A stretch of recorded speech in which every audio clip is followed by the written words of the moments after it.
Hello, good evening. It is Wednesday, April 22nd, 2026, and this is Unveiled Vibrations Weekly Dose of Reality. I am your host, TD McCollum, the hostess with the mostest, and hopefully you will learn to get close with me. Tonight, I got a few topics I want to go and touch on. I think I'm gonna try and hit it and quit it and get out of here in a reasonable amount of time, but never know. The spirit may take me a certain type of place. So, without any further ado, I'm gonna kick off the intro, and we're gonna get this thing started. All right, now, let's go.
Yeah, we are here. We are here. All aboard. All aboard. The unveiled vibration train. Got some shout outs to give. Tonight in the house, we have JoJo Speaks.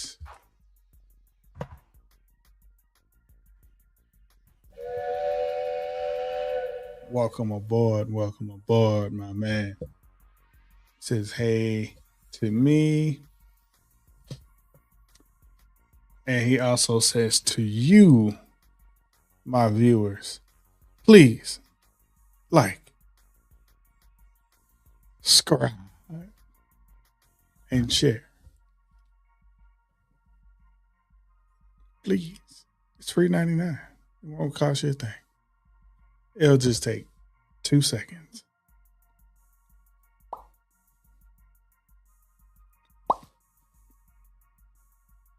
You can do both. Real quick. Hit the like button. It helps this channel grow. We also have Mr. Dustin Butler in the house. Welcome aboard, my man. He says, hey. And JoJo says, hey to him. I know there's a few others out there. Y'all just watching from afar. It's okay. I love you anyway. So,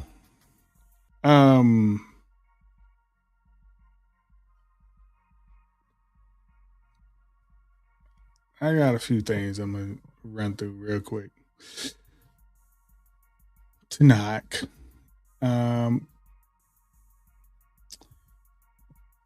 first off, I'd like to let you guys know I am a Ravens fan through and through. And I've been disappointed in the last couple of years in their performance in the playoffs, and have felt that they had the team, the talent to go to the Super Bowl and just been coming up short. This last season, they came up really short. And frankly, um, the cause of it was the whole vibe of the program. Uh, from Coach John Harbaugh, who's no longer with the team, he is now with the New York Giants. We he continued and cultivated even more of the Ravens franchise um, for many years there. Uh, I thank him for his service, but the time had come for us to go our separate ways. Like, too many times coming up short and no accountability. Or maybe there was some accountability. It just wasn't enough because the ship never righted. It never turned course. And as a fan, although we cheer and champion our team, the Ravens, a lot and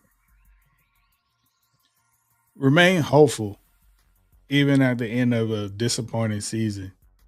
Uh, this one, 2025, stung a little bit harder. And it was just time for a new change. Um, frankly, I am excited for the new direction with the new coach. He's familiar with the team. He was a defensive coach at or an intern at one time for the Ravens, and uh, now he's the head coach. Um, I had my reservations in how would an established team um, receive somebody that is coming in with so much fresh blood. And it kind of reminded me how John Harbaugh came through. Like ambitious ideas, new fresh energy, all this optimism, and now we're kind of left with that question mark. Can this team rally behind this coach? And at first, my answer was no. I don't see it. But like over the last few weeks, um, as they got settled in, I began to see some things because I follow the Ravens uh, on social media, on Instagram in particular, and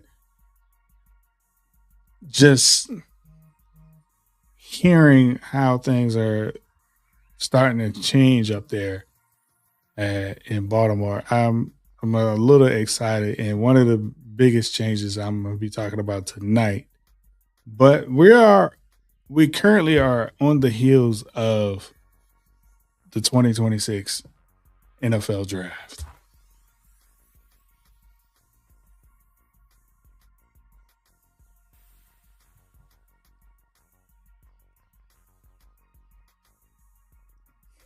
And man, I gotta tell you, like, I'm a little excited, but I'm a little concerned as well because this offseason of the debauchery that has happened with the Ravens.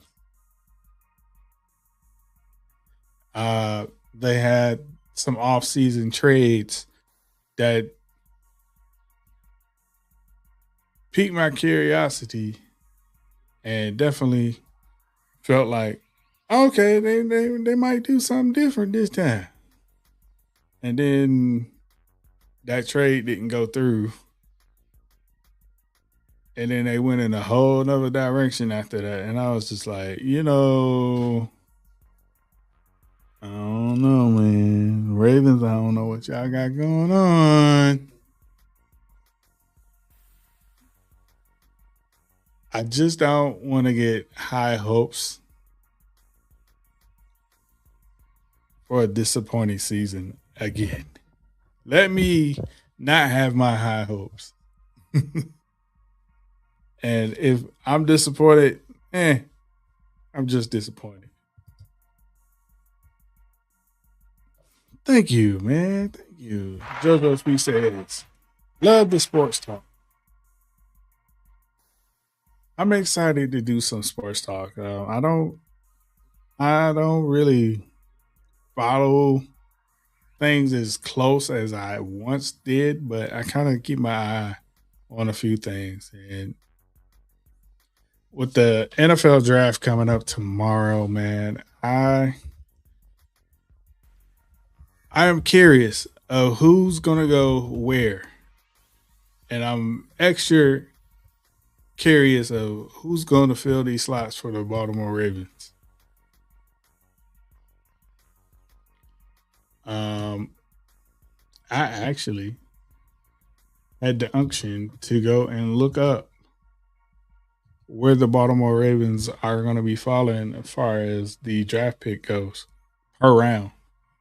And I'm going to share it with you guys and share a few thoughts about it. And then I am going to bring up the next part of this Baltimore Ravens topic.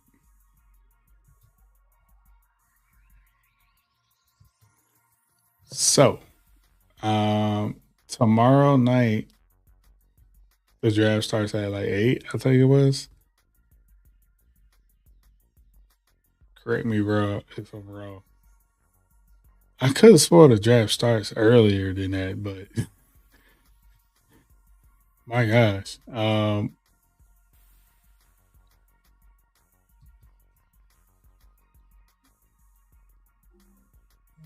Here we go.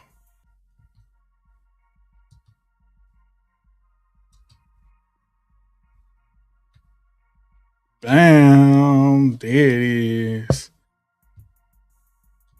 And boom.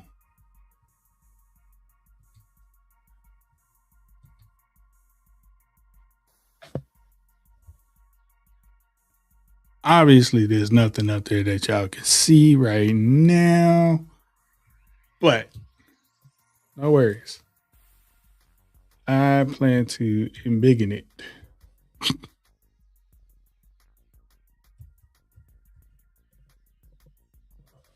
And get out the way.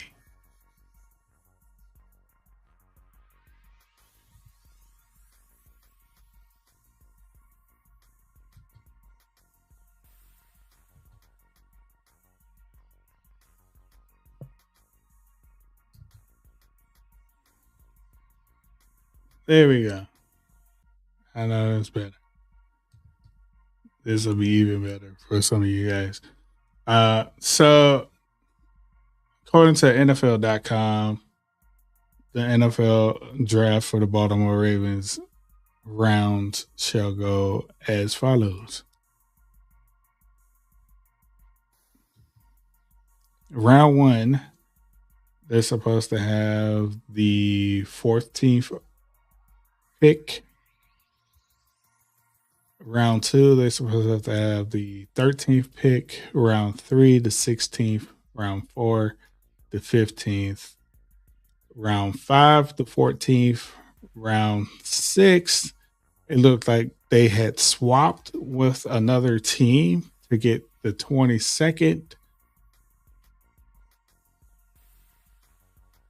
In the 5th.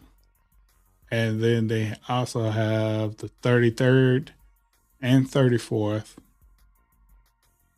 And then in round 6, they have the 30th pick.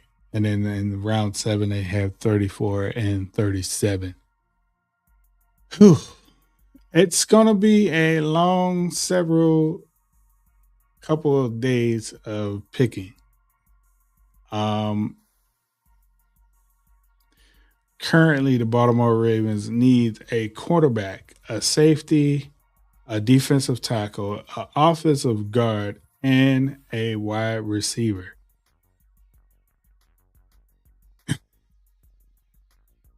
Um, which is going to be quite nice to see what they go after first. My hopes are that the Baltimore Ravens would do some bold things. Have some balls. Come on, guys. Have some balls. And get out there. Get some real wide receivers. Get Lamar some help. Please. I know y'all need an offensive guard. Get that too early. Like get the wide receivers in the first and the second round. Get the guard in the third round. Get the safety in the fourth. If not, get the cornerback in the fourth. In this fifth round, I need y'all to go ham on these 4 picks. Get another wide receiver. Get another guard.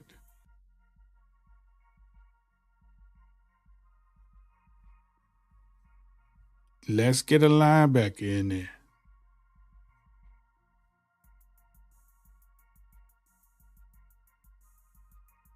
Please. I know safety, we need another safety too. We can't just get one safety out of this draft. Don't do it. Get me 2. I need 2 safeties out of this draft, Baltimore. I need y'all to get at least try and get 3 wide receivers out of this. Please. Y'all got 7 rounds to get these pieces that y'all need so bad.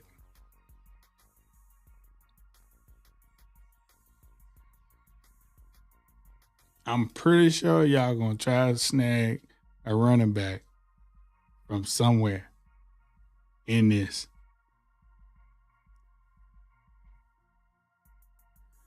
What I'm tired of seeing from Baltimore is getting these running backs and defensive tackles and getting strong safeties and just putting them on special teams. I'm tired of seeing that. Like literally. We had enough of building up a defense. Now I do know that Baltimore has some weak areas on defense, especially in the secondary when it comes to the corners and safeties. Yes, let's address that issue. Let's get some help in there, some fresh blood in there. But Baltimore, please go into this draft and get the pieces on offense. Get a tight end. Yes, let's get a tight end. Let's get a running back. But I need y'all to walk out in with 3 wide receivers. 2 in which that's going to go on to be on the offense full time. 1 as a backup and will play on special teams on the hands team. Please.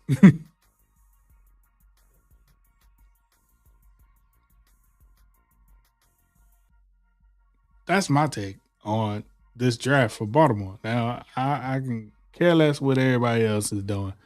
I am slightly intrigued at what Cleveland will do with their picks to surround Shedeur with. But I ain't concerned with them at all. Because Baltimore, Baltimore.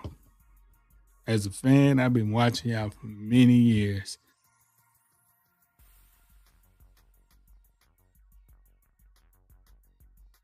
Trent Dilfer and company, many years.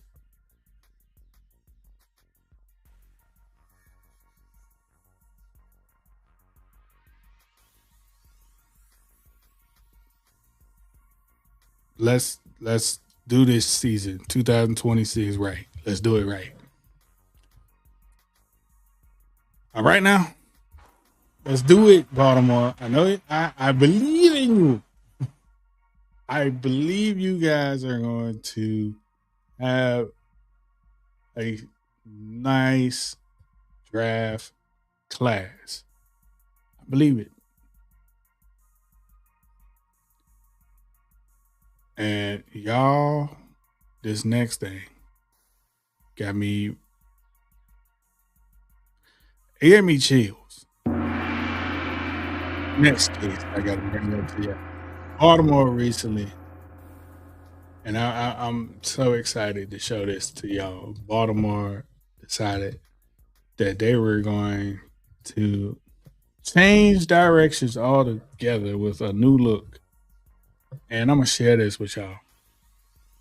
Baltimore Ravens recently reacted to the new uniforms. And man, ooh-wee.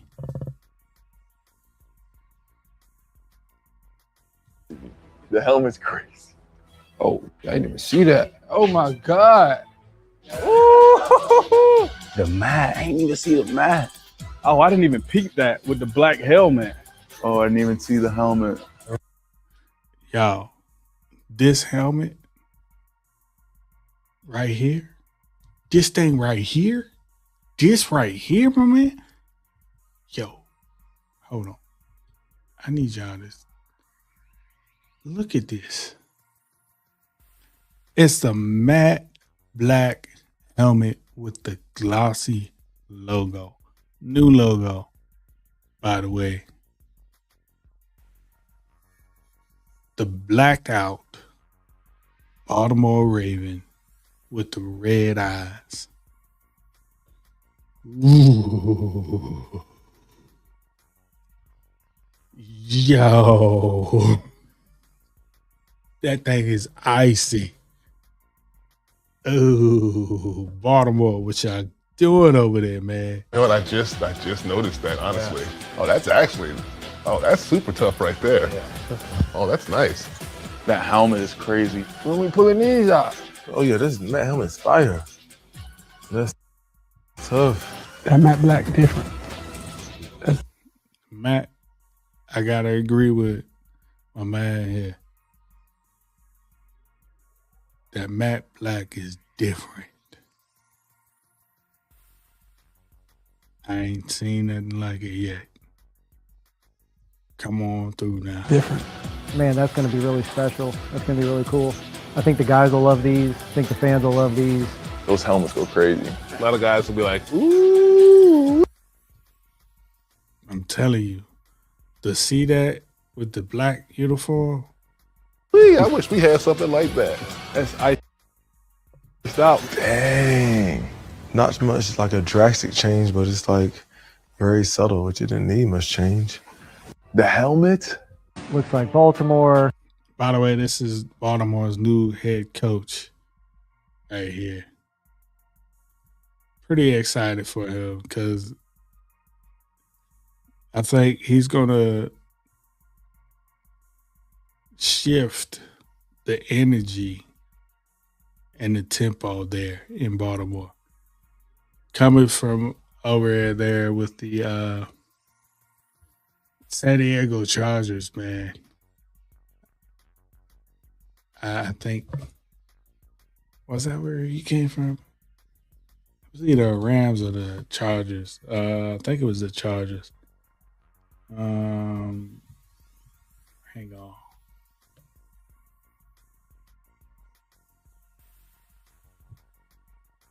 I need to fact check myself on it.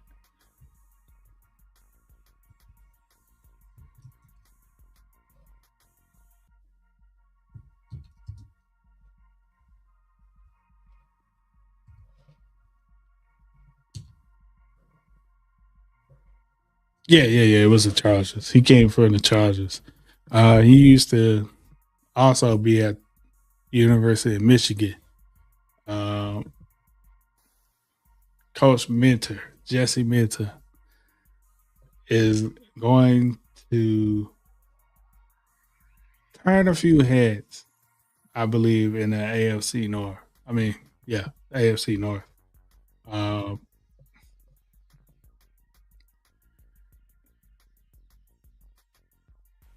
And with these new uniforms, I'm thinking that Baltimore is going to come out the gate pumped to play at a different pace than they have ever played.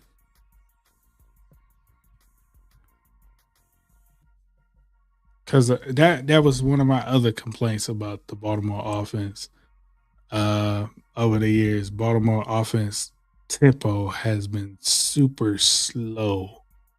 The plays slow developing.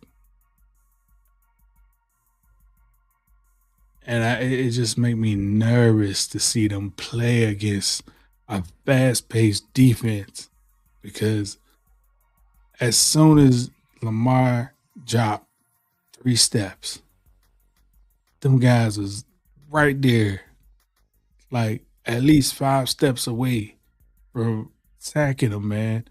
Now, he had the ability to get away from most of those guys because he got some speed. But with injury, I'm telling you, you ain't going to be able to take that many hits, knockdowns throughout a game. You ain't going to be able to do that. And this is where I'm like, all right, we got to get some offensive guards. We got to retool that line. It's a good thing to do that in the draft. I think the 5th round will be a great time period to tackle some of those where you guys can go in and swoop in a whole bunch of people at once. But I wouldn't be mad if they did it in the 4th round. I wouldn't do it 1st round, 2nd round. It's too much good talent out there for us wide receivers.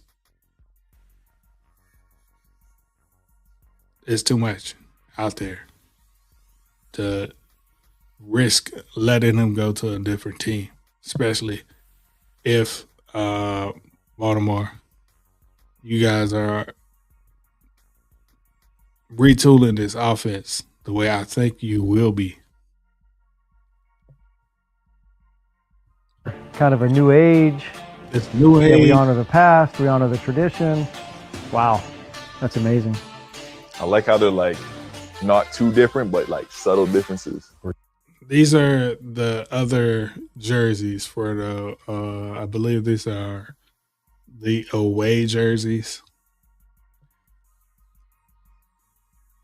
Alternate away jerseys for them is the purple and gold. This purple and white one is so Baltimore traditional, but yet it's fast forward. It's forward thinking with this new uniform because of the trim, the little small trying to details. not completely change, but we wanted to evolve and add some of the elements, you know, that really speaks to us. This is one of the original logos the team. Baltimore's original logo is so, like, if you were to see it even up close, it's so small, minor details that's in there. The highlight of gold trim around this dark purple and black. It's like whoever designed this logo, they really took their time with this. And so on the new uniforms, what they did is took the wing Team had back design. in '96, so you can Put it see that around it. kind of Oh, white. okay, that makes sense. It kind of inspired by that. Yeah, that's that tough. original. It's the details. I ain't even see that. On this white jersey, this is the first time we've ever put Baltimore. In the past, in the white jerseys, it's always said Ravens. And this is the first time that the franchise is going to be wearing the city name.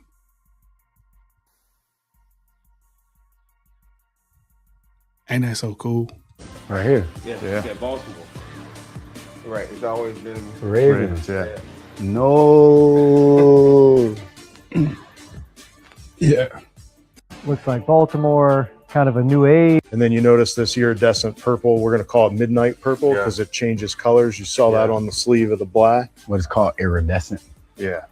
We're going to call midnight purple. Midnight purple. Yeah. I like these. They redesigned the Baltimore shield mixed with the Maryland texture of the Maryland state flag.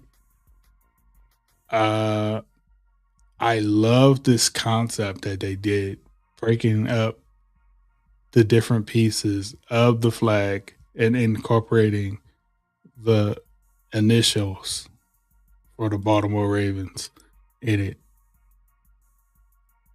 This is like super dope.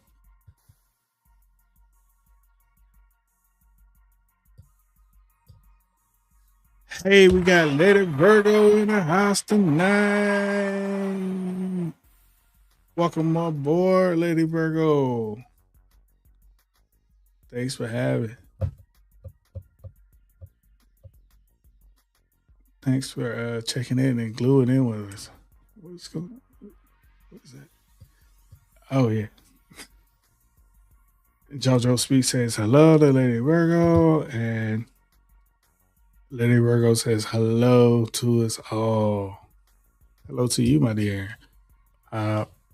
Going through the new Baltimore Ravens uniform on the heels of the new draft that starts tomorrow.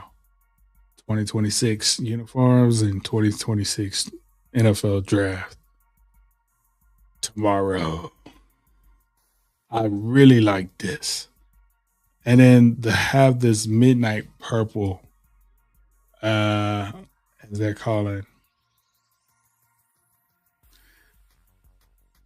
it's minor details. The gold trim line on this shield is like drawing attention to the center of the shield like it should. Like it's phenomenal what these designers did.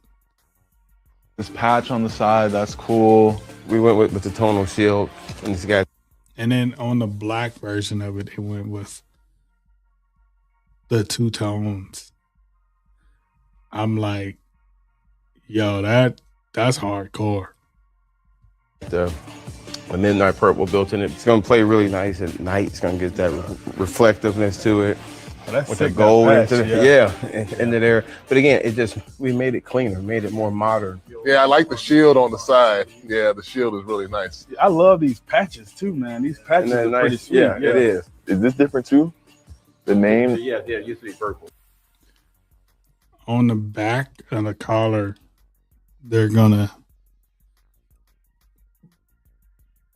a new inside collar with the Ravens name on it. It's Purple, yeah, that's what it is. I like that. In the back, we have locker patches now. On the back of I didn't even see that. Of all of them. Just another little element that's going to play well. You know, when the light is kind of just like that reflective quality to it. Oh yeah, that's tough. That's tough. And then you notice this iridescent purple, we're going to call it midnight. And then the new pants, kind of inspired by that talon, but also that offset is the Baltimore flag. Okay. So it brings a little bit more of that Baltimore into the uniform. All right, yeah, that's unique. That's unique. I was a design major in college. So, Were you really? So I kind of, Yeah. I can appreciate it. See, I'll be on them details now. See ya on the details. It's about the details. It's about the details. Yes. We wear the new darkness helmet, which is locked into that uniform. And so we remove the front-facing bird from the purple. By going to side-facing, we now can wear this with our other combination. Oh, nice. So you don't have to wear just one week out the year? Correct. Oh, you can wear it for real? Yes. Oh, damn, that's tough. That's hard. Brought the play like a Raven into the collar nice. on the home and road here. Nice. play like a Raven on the inside of the jersey is a new detail that I never imagined anyone doing something like that for a franchise in their jerseys. And I'll tell you like this, like if I was a football player and I had that on the inside of my jersey, every day that I go to suit up, play like a Raven will become a mantra in my head before I even hit the field to put myself at a certain level before I even hit the field, because I'm putting on a Baltimore Ravens jersey, you know? Like, it's so dope to see this, the upgrades. The devil is in the details. Play like, yeah.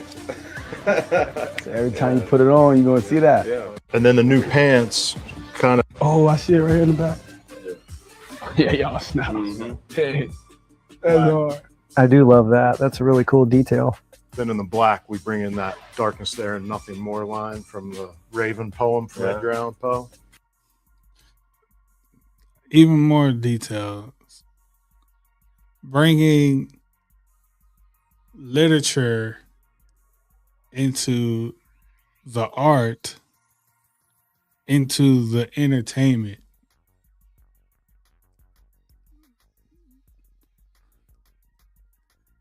Like, I don't know how long they took to come up with this, but doggone it, yeah. Baltimore Ravens, y'all doing something with this. That's a good little detail. Yeah. Stitched in too, looks good. Man, that's so cool. Just enough. Not too much.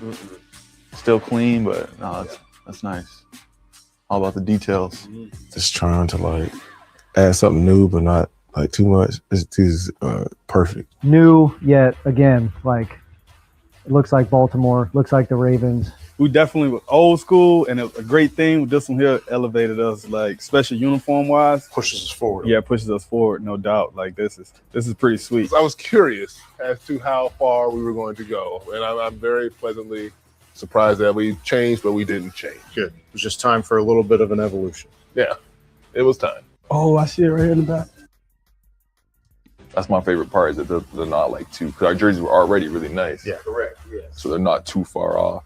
And we're gonna be the first Ravens in these. Yeah. Like Ed Reed ain't wear this color. Yep. Ray Lewis ain't wear this color. Yeah. Hey, I can't wait, man. Cannot wait. Nah, these clean though. Everybody gonna get excited to see these. This is hot right here. Good work, Baltimore. I'm loving it. I'm loving it. Y'all did a good job. Y'all did a good job. All of them look crazy. I ain't gonna lie. Like, y'all did y'all thing with them. We need to hurry up.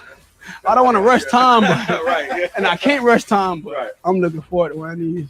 You talk about having the best of everything. This definitely fits right into that. Best team, best players, best owners, best organization, best uniforms. Great job.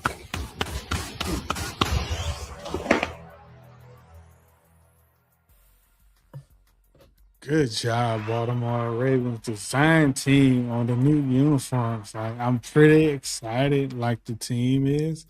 You know, the spirit of optimism is on the Baltimore Ravens team now. Moving forward, after this weekend's draft, let it all start from there. Like, this is a warm-up. The new uniform reveal is just a warm-up. Building this franchise, you got a new coach all the way across the board. You're going to get some new players coming in, new offense strategy and everything, new defensive scheme. Let's make 2026 be memorable. Let's bring home the trophy, man. Let's do this, Baltimore. I know y'all can do it.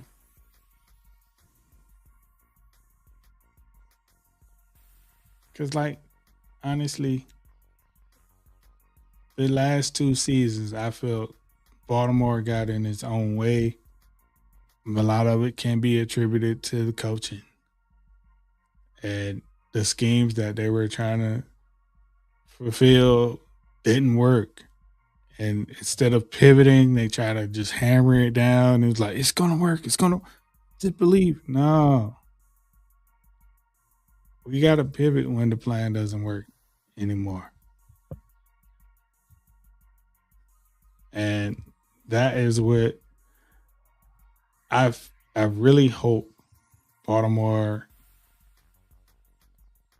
puts their best foot forward on that. Let's go, Ravens Nation. Let's go. Let's go, my man.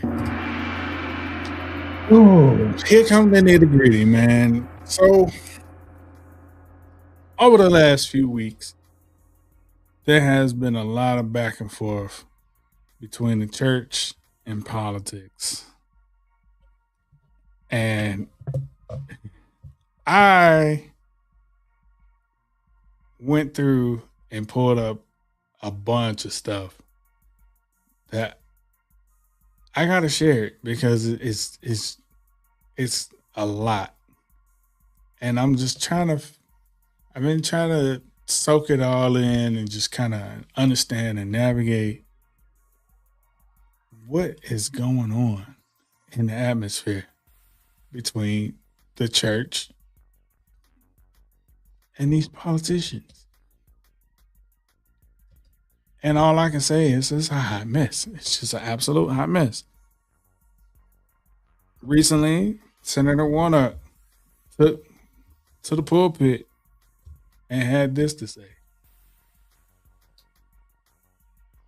Who holds the highest office in the land has been confirmed by a court verdict to be a sexual abuser, that he could be heard on tape bragging about being a sexual abuser. We knew all of that before he got elected the first time, and yet there are Christians who would surround him this morning and talk like he's the second coming. Something's wrong with us. We need to be healed. We need to be healed.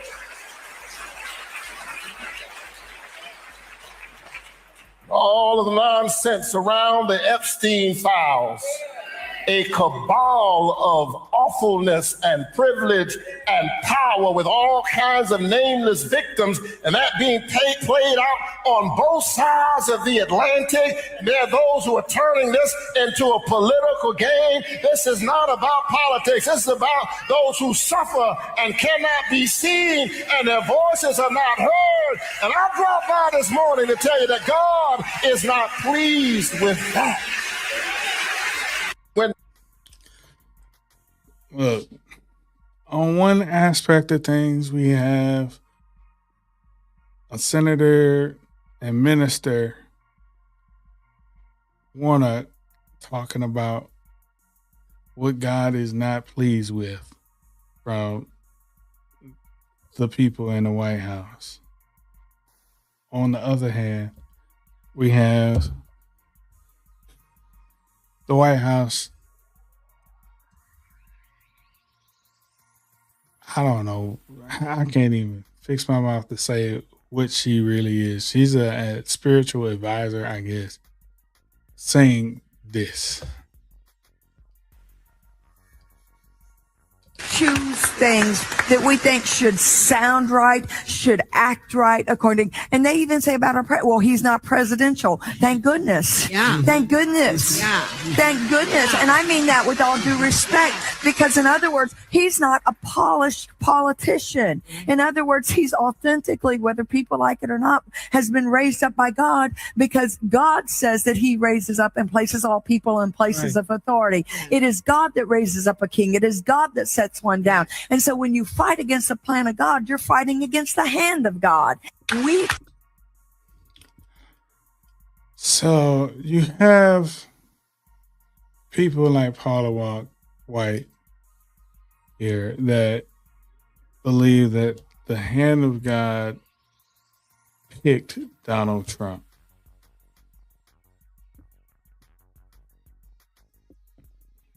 Then you have, on the other hand, in this political atmosphere, people that have been pointing out everything wrong with this president and why he shouldn't have been picked, but he was picked anyway.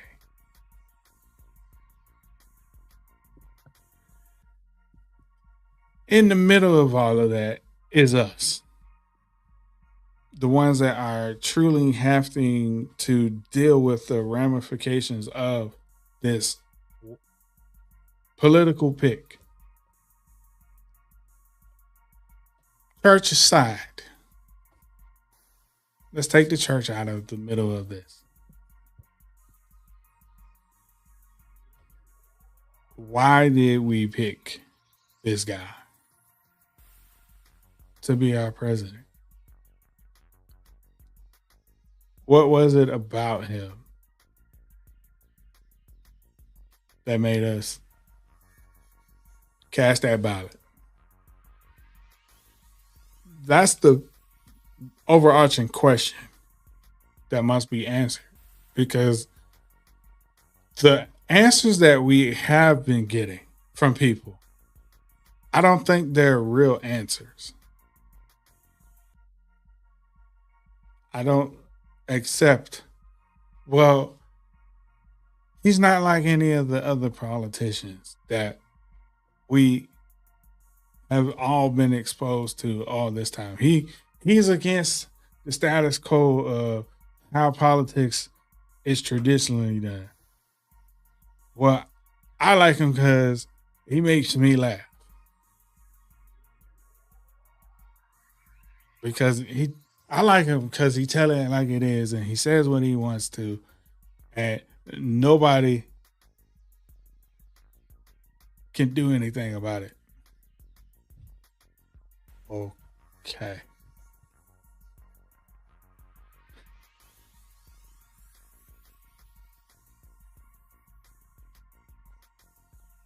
Nobody sees the danger in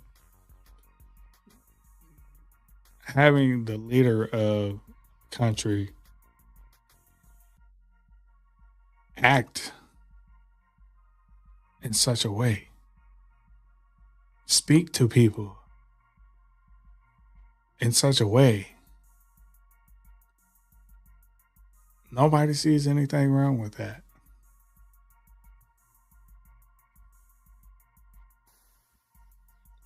And it makes me wonder, like, what happened to us as a people?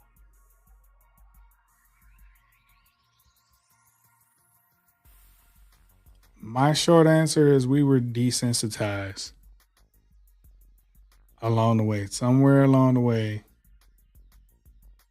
we disengaged and were desensitized to the way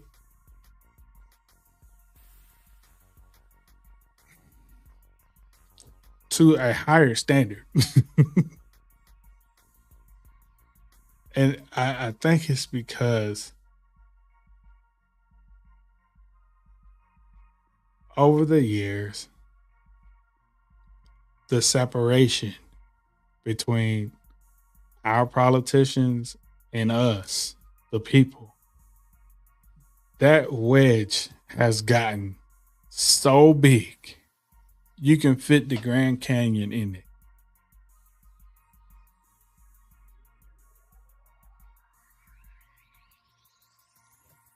That's just my opinion on it. Like, recently there has been back and forth between Donald Trump and his administration and the Pope and all these different things that's been said.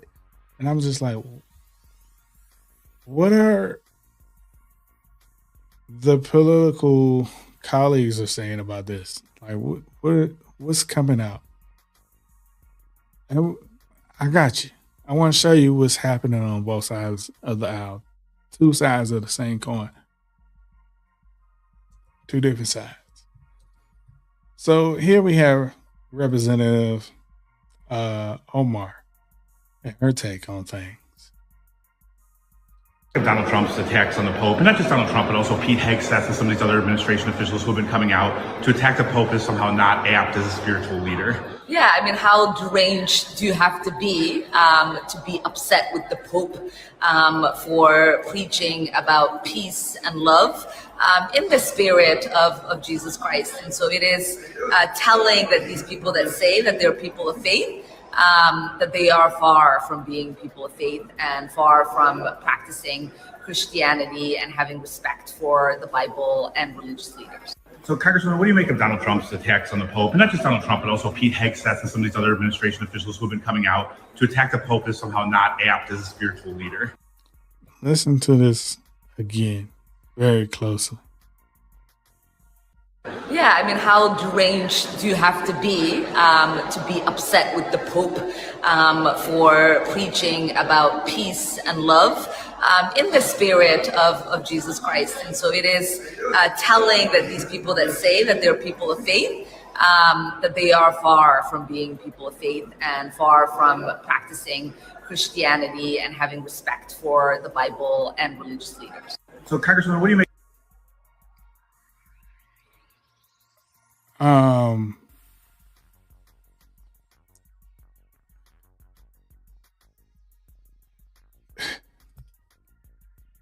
It makes you sit there and think,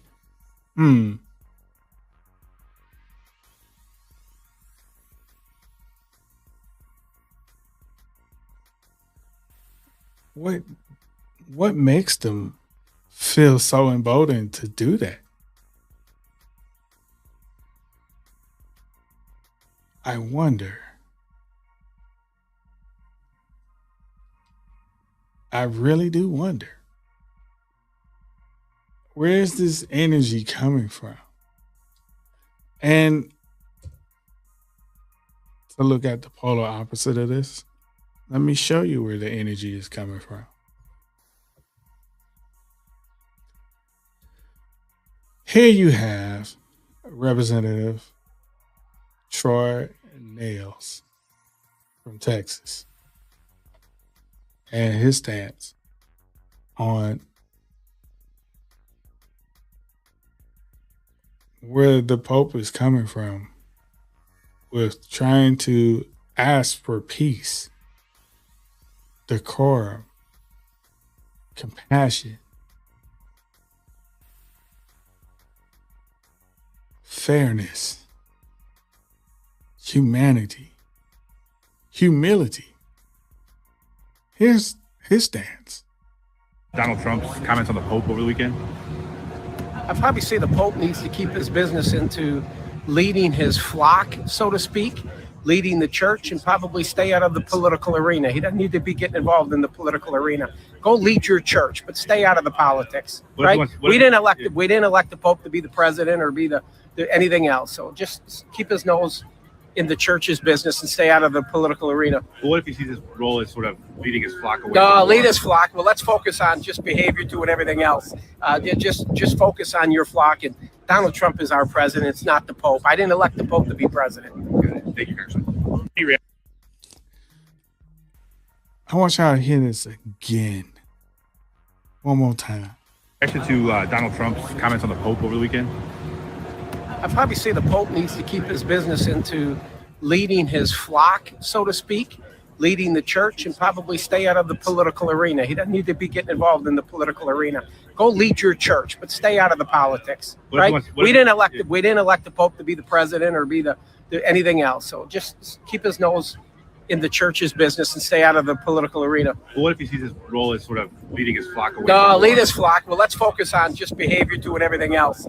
Just focus on your flock. And Donald Trump is our president. It's not the Pope. I didn't elect the Pope to be president. Thank you, Congressman. I didn't elect the Pope to be president, and he needs to tend to his flock and leave the politicians to the politics. Here's the funny thing about that, Representative Nails. The politicians brought the church into this. And you want the church to stay out of it? Make that make sense. You guys are making church political by bringing it into politics and have the audacity to say, stay over there, stay in your lane. When you bring in religion to a space that you guys are trying to keep separate from religion, and you have the person that is over said religion, why do you not think they're going to have a voice and an opinion about what you're doing with said religion?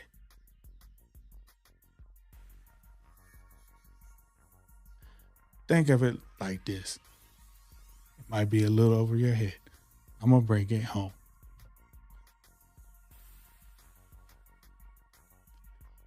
The little kid that is in the house with the crayons. You're trying to tell them not to paint with the crayons.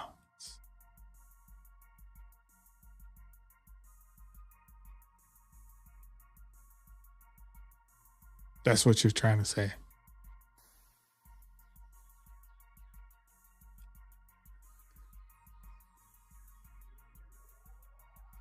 In other words, let the kids paint with the crayons. But the overarching, overseeing person of the crayons was the parent. And you're trying to tell the parent, stay in your lane, parent. Let me do what I want to do with the crayons. Okay, so you're going around painting and scribbling all over the walls and all over the carpet and all in the bathtub and everything. And you're like, there's nothing wrong with me doing that. Stay in your lane, parent. No, you're messing up the house, which is the entire world. with how you're weaponizing religion. You don't believe that you're weaponizing religion? Okay. I want to show you something. Let me show you something. Come close, my friend. Come look at this.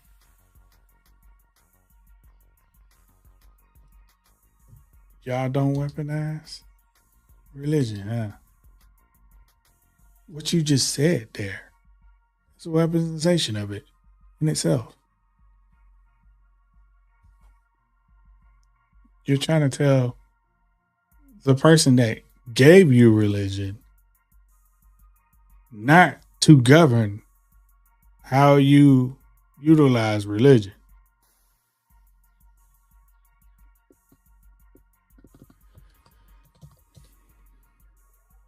That's what you're trying to say. And just to be clear, this is an example, my next clip, of the weaponization of it. And you're perfectly fine with this. That's what you're trying to say. Hey, no, Pope, sit down. Don't worry about this. Tend to your little people that come to the church service, is what you're trying to say. Supports the United States actions in this I do, war, because and have God begun a is good. direction. God doesn't like what's happening. I don't like what's happening. I serve God, the troops, the country, the Constitution, and the President of the United States. Blessed be the Lord, my rock, who trains my hands for war and my fingers for battle. And to the American people, please pray for them. Every day, on bended knee, each day on bended knee, we continue to appeal to heaven. Our American warriors deserve the credit, but God deserves all the glory. Shot down on a Friday, Good Friday, flown out of Iran as the sun was rising on Easter Sunday. I sat there in church and I thought, our press are just like these Pharisees. We face an essential test. Whether our nations will be and remain Western nations, Christian nations. And I will strike down upon thee with great vengeance and furious anger those who attempt to capture and destroy my brother. And you will know my call sign when I lay my vengeance upon thee. And amen. Do you believe like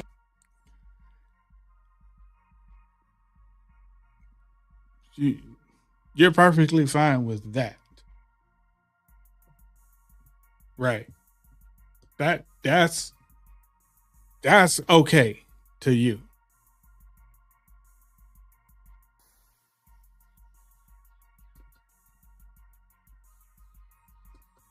But let the Pope have a few choice words. Like so. Told us, blessed are the peacemakers, but woe to those who manipulate religion in the very name of God for their own military, economic, or political gain, dragging that which is sacred into darkness and filth.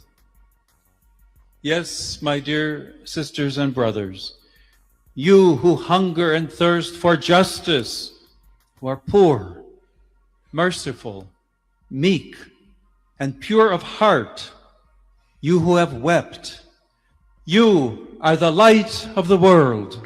Jesus.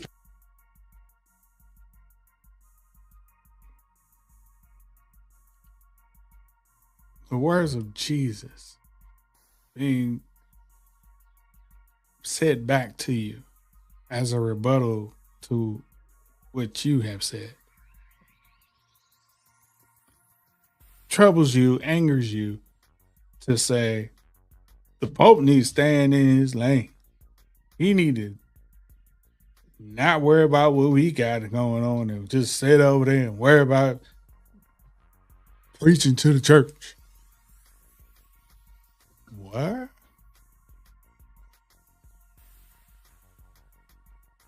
You're weaponizing the very thing that he's using to heal people with. You're using it to destroy.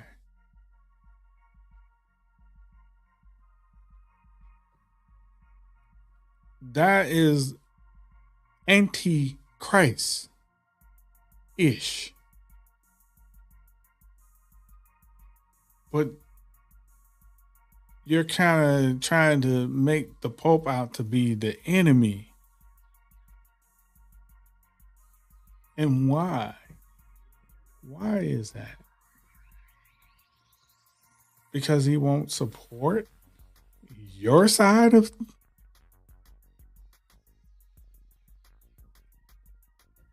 What? Make that make sense.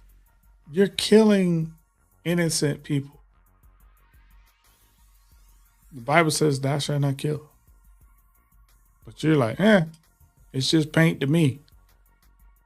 They were just collateral damage.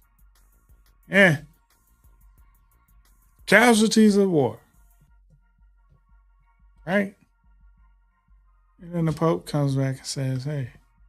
In English, I would simply say, once again, what I said in the Urbi et Orbi message on Sunday, asking all people of goodwill to search always for peace and not violence, to reject war, especially a war which many people have said is an unjust war, which is continuing to escalate and which is not resolving anything. In fact, we have a worldwide economic crisis, energy crisis, situation in the Middle East of great instability, which is only provoking more hatred throughout the world. So come back to the table. Let's talk. Let's look for solutions in a peaceful way. And let's remember, especially the innocent, children, the elderly, the sick, so many people who have already become or will become victims of this continued warfare. To remind all that attacks on civilian infrastructure is against international law, but that it is also a sign of the hatred, the division, the destruction that the human being is capable of.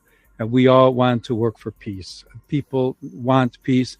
I would invite the citizens of all the countries involved to contact the authorities, political leaders, congressmen, to ask them, tell them to work for peace and to reject war always. Thank you very much.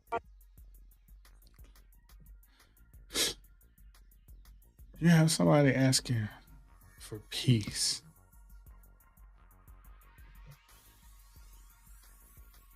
Unity, equality. And you're mad because they called you out on your BS utilization of religion.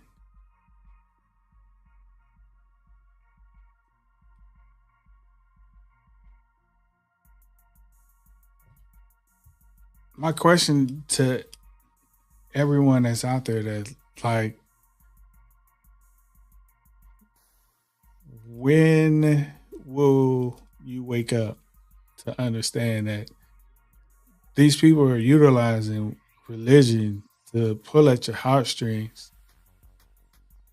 They're not utilizing it for your peace. They're doing it for their peace of mind, which is mostly motivated behind wealth. They don't care about you. If you don't believe me, hear from J.D. Vance.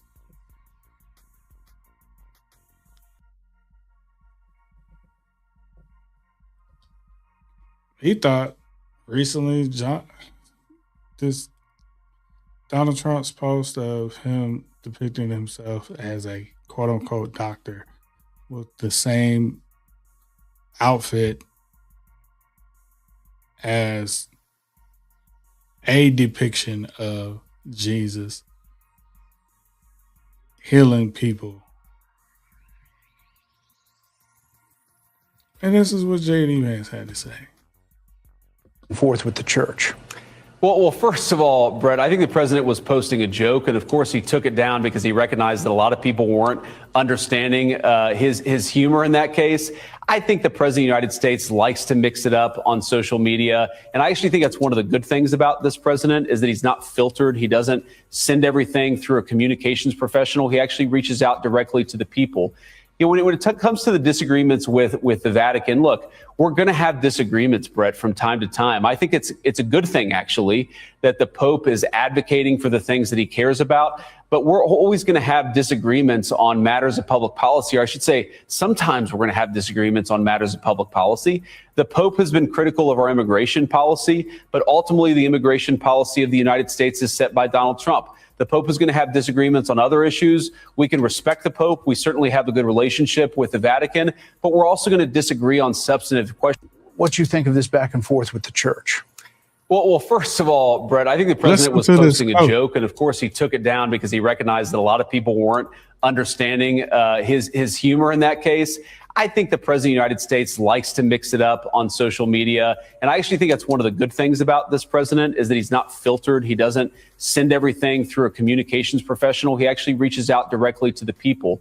You know, when it comes to the disagreements with the Vatican, look, we're going to have disagreements, Brett, from time to time. I think it's a good thing, actually, that the Pope is advocating for the things that he cares about.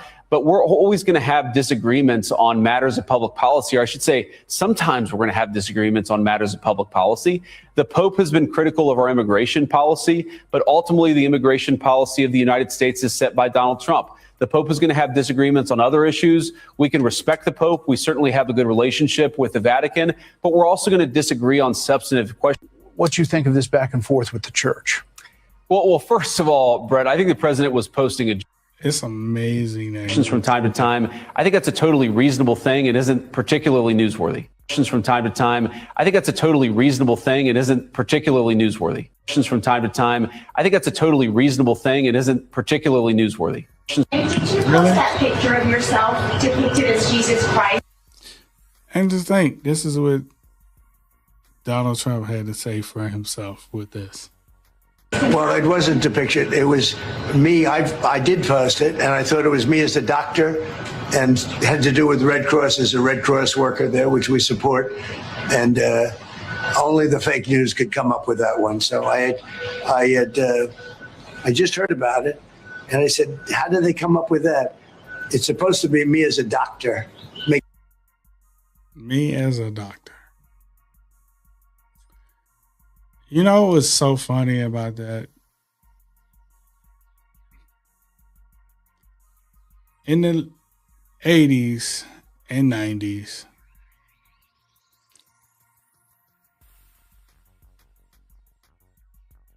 growing up in church, they would often refer to God as being your doctor.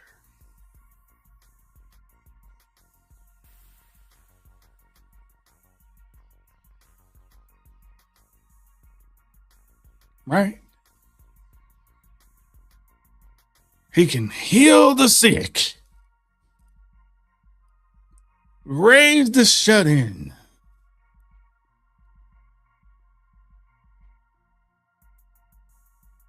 he's a doctor in the hospital. He's a lawyer in the courtroom.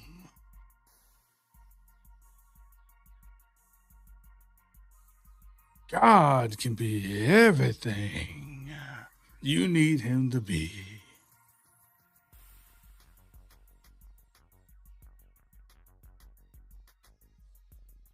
Donald Trump, I see you. You just played in everybody's face.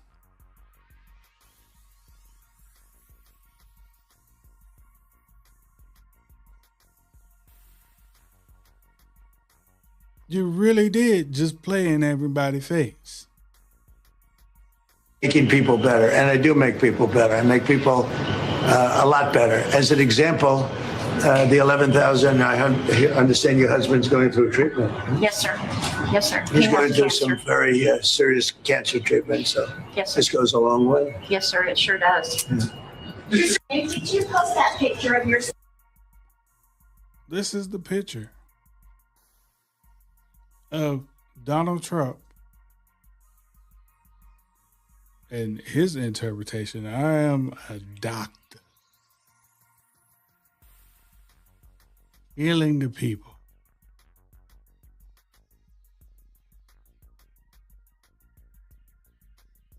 Right.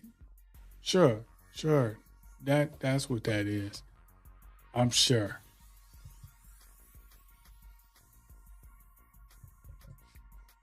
That's what you would say. You know, we don't see any stethoscope. We don't see any type of tools a doctor would have. Heck, we don't even see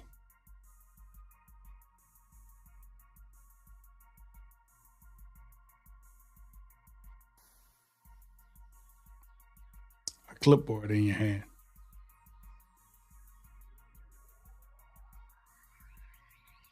We don't see none of that.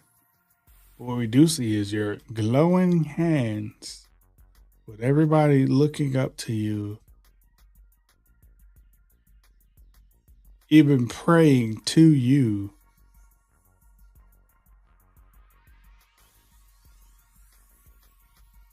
Right?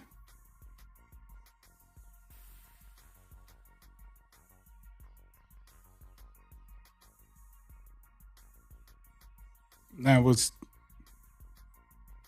I have a video that fully breaks down this whole picture even more. I'm going to share it with y'all in a second. But this is my reaction. Boy, bye. Miss me with this. Who do you think you fooling? I was a doctor. Huh?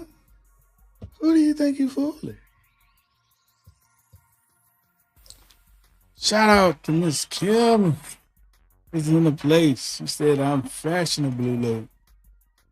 It's all right. There's room in the room. Miss Kim also said, since when do doctors wear Jesus-like clothing? He think we're all as stupid as he is. He depicted himself as Jesus, and that's blasphemy. There's a lot more going on this that I'm about to share. Oh, I'm about to share this. And when trust and believe. This right here, this next clip right here,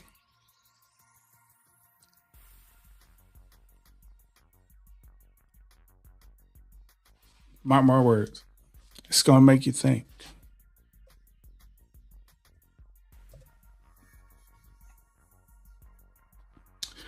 There's an original post to that. The image that Donald Trump shared with us was altered. On the left here, you have the original post. And on the right, they altered the image of the people that was up in the sky. Why would y'all do that? Why would you do that?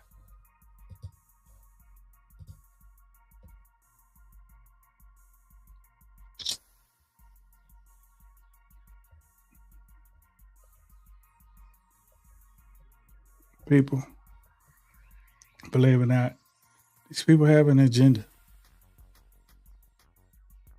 It's a major one. In the original image, there were some soldiers at the top. And now on the last released image before it was deleted, there wasn't.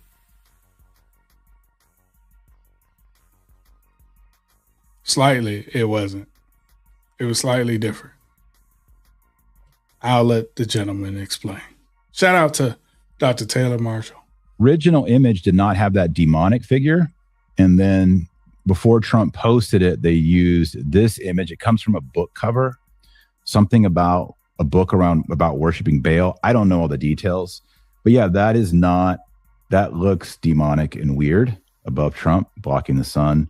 I don't like it. I don't like any of this. And I have said publicly, and I'll say it again, the presence of Paula White as the leader of that faith committee at the White House, she is a witch. She is a heretic. She is a false prophetess. She is a swindler. She's telling people to write her checks to receive blessings and guardian angels. She's telling Americans to send 10% of their income to Israel during Holy Week, or rather during her Passover, because she's a Judaizer. Wicked, wicked, wicked. And she's been laying hands on Trump, praying on him, and I think evil things have happened. I think Paula White, she's been thrice married, on her third marriage, scandals in her past. She's not a pastor. She's a false pastor. She teaches heresy. The fact that Trump has her there, it's like a, worm tongue, Rasputin there in the court, bringing in darkness. It's very bad. So those are the opinions of Dr. Taylor Marshall. He said what he said. My opinion on things is, why, man? Why? Simply why? Why do you have to outwardly do this? Why not keep this all to yourself? That's number one. Number two,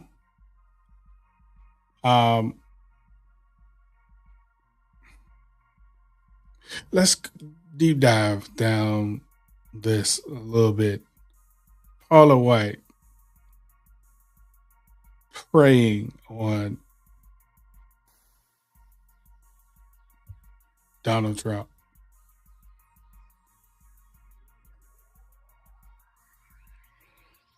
What is so interesting to me is, in my ear, when I think about her role in this administration as a spiritual advisor, I begin to hear Jezebel echoing. And I don't want to say I call her that. That's just what I hear ringing in my ear. And I'm like, hey, all right, let's look at that for a second. The things that Jezebel would do. She had her own set of prophets and all that stuff. Like, Paula White, don't you have your own? Or had?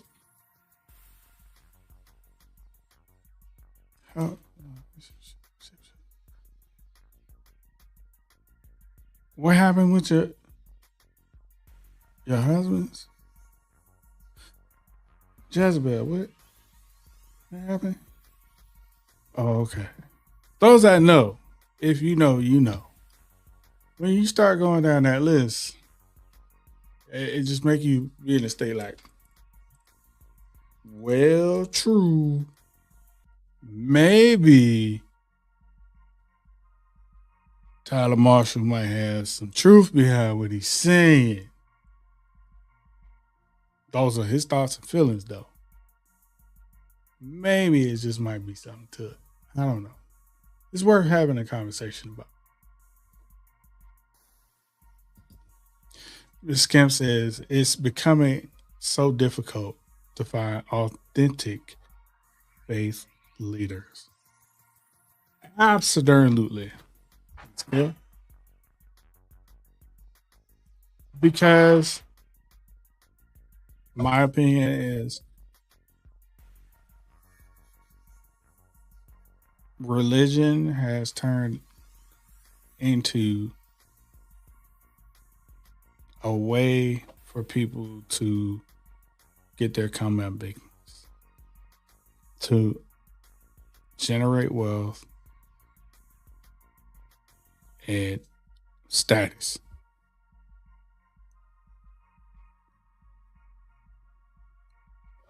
People might say, well, TD, y'all over there, Faithful Warrior, no, we don't ask for a dime for anybody. If you want to give, give.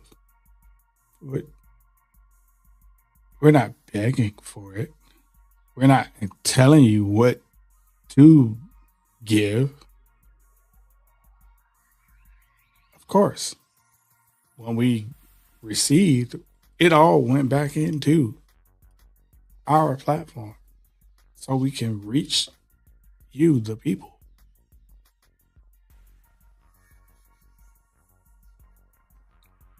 It is part of the reason why we have what we have. In addition to us being a good steward with what was given to us. But the manipulation spiritually that people have been doing, deplorable. These politicians have gotten out of control. Skip says, even the ones you think are okay turn out to be terrible people. Miss Skip, I understand. Bible talked about sheep in wolves' clothing a lot. The deceivers.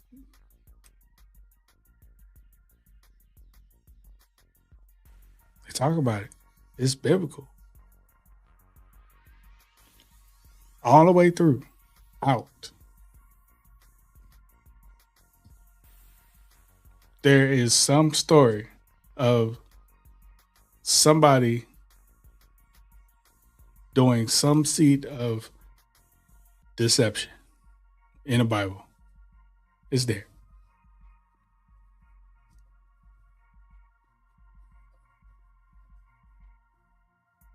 From Genesis to Revelations. It's there.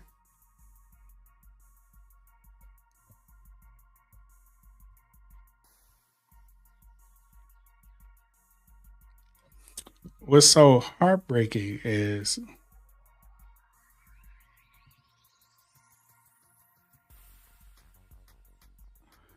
Dr. Marshall pointed out something. They blocked the sun in this post, but amplified the radiation of Donald Trump's hands.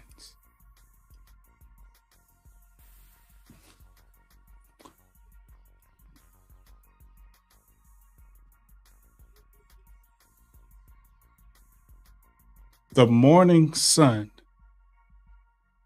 is often referred back to God and Jesus.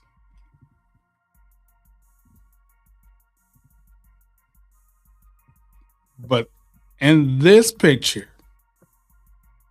both pictures, they're blocking the sun.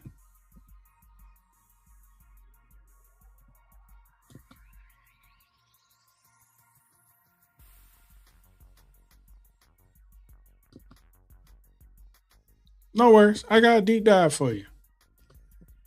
I ain't got to take my words for it. This next gentleman breaks it down even more.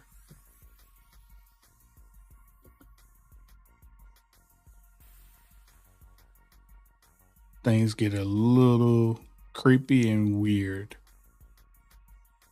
Know when people have bad intentions, creepy and weird starts to manifest itself, and it shows in patterns and symbols, mostly symbols.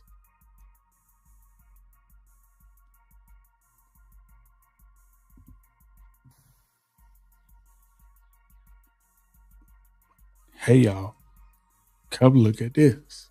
Truly ready for this deep dive. Because it goes back decades. Didn't I just tell you last week that Apollo, Apollyon, Abaddon, Helios, Lucifer was coming back through the arch he's making? What do you know? They're the same exact being. Hey, you remember when Marina Abramovich came out and said that Donald Trump was the highest ranking warlock in the world, basically? More on that in a second. So, of course, posted himself as Jesus. He admitted it himself earlier today. But in the same image, he added something from the last time this was posted. And that was this creature, this thing right here. That's Apollo. Yes, in fact, the same exact deity that's on the arch. Some could call him Helios. Remember, Nero Caesar in the 1st century destroyed all the Christians there was, and he transformed into Apollo himself. He also had a mortal wound to the head by sword. Y'all remember when Trump did not put his hand on the Bible? That was crazy. You know the parable of the goats and the sheep from the Bible, when the goats go to hell and the sheep go to heaven? We had this golden goat made for Trump with golden feet, golden horns. On the dollar bills, it says, "In Trump we trust." Y'all think this is the first time he put his name in the place of God? It's not. Of course, he made himself to be the Pope, and this is the second time he posted his image of him being Jesus. The red vesture because it's dipped in blood like Revelation, for Jesus, the Alpha and the Omega. It's also odd because, inversion from the occult, of course, we see the magician wearing red, and that same exact thing that Trump was wearing too. Again, Satan loves inversions. Marina Abramovich said that Trump was putting a spell on the entire world. Read this real quick. If Trump did something to my daughters, I would forgive him because Jesus calls me to forgive. True, but watch this. It'd be the holiest act of love I could ever choose, but I would still politically support him as my president. Yes. Brother, what? After he violated your daughter? Hold on. Now check this out. After he posted himself as Jesus, he posted Trump Tower. The Trump Tower is pretty significant itself on top of the moon. I've been telling y'all for years he's the moon child, was born right under the blood moon. The same one that Aleister Crowley started the rituals, I believe, in the 20s, going to the Babylon working in the 40s. Let me refresh your memory. The moon child will rule by liberty. And by liberty, he will destroy the Black Brotherhood. The Black Brotherhood to these demons is Christianity. He just happens to have the word of peace when they say peace and safety, a strong parallel. He's signing Bibles not just now, but in 2019 as well. This was a real picture published in the Time magazine, which, by the way, people are like, oh, he fell for the AI image. Of course it's an AI image. Who has to friggin' tell you it's an AI image if it's a cartoon? And for some reason, people have been seeing this beast, this Apollo, this Helios, this Abaddon, this Apollyon, this Lucifer, this Lightbringer in their dreams. If you've been watching me the last few years and you're caught up, you know what I'm saying. I've been warning about all this stuff for years. If you're confused, the YT video is about to go up, and it goes a lot deeper, especially in the Trump Tower and the 666 Fifth Avenue. All you gotta do is search Real Moon Henry. But of course, don't mind me, shoot the messenger. When I tell you there's an agenda, we used to hear people talk about the New World Order in such a way, and people would laugh about it and joke about it and just discard it.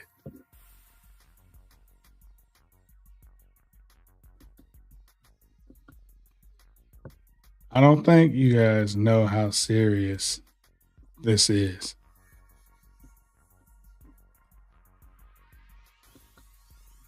There are people out here that are praying to Donald Trump as if he is their savior. Don't believe me? Just watch this. Trump, if you can hear us, please, Donald Trump, please save me. Please save me, Donald Trump, please. I'm asking you. Please save me. Please save me. Please get these people away from me. In dear God's name, please stop these people.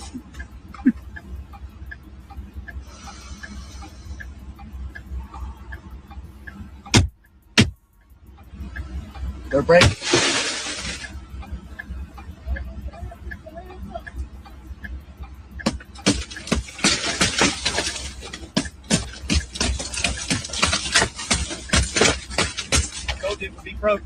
Yes, sir.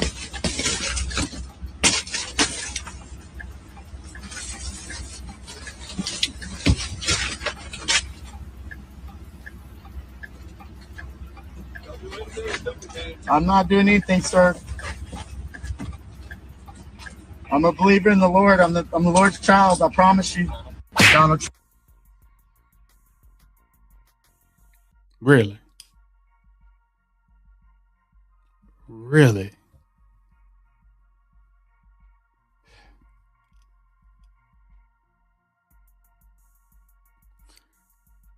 FAFO.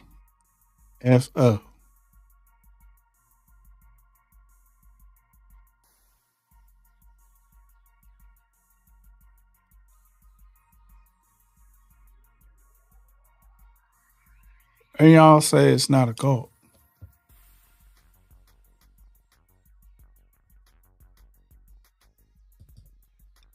This can say a sick, wicked agenda. Indeed. And unfortunately, there are people like this gentleman that unfortunately are a sucker for it.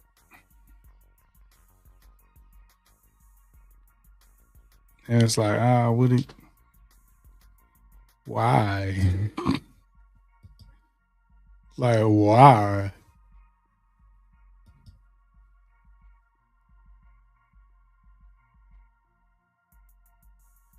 It's most, Miss Kim says, is most definitely a cult. Jim Jones level.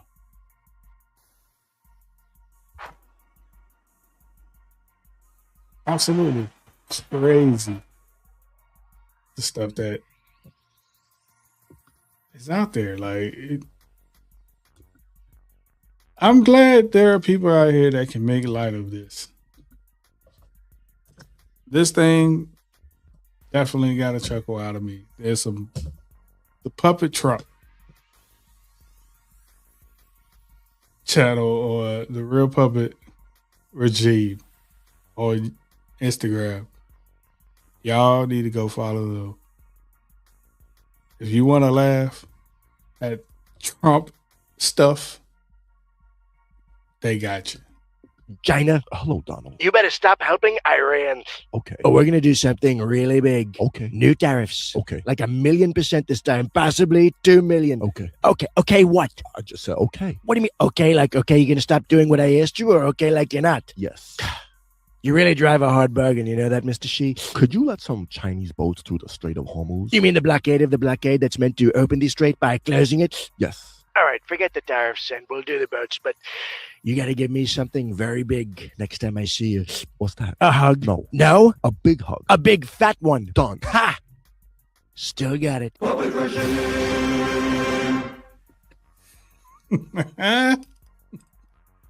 Y'all, this is how he really be acting. I really do see him do that. And I all I can do is hold my head, shake it long and hard like this. Y'all picked him. Y'all, this was the king that y'all wanted. And unfortunately, like,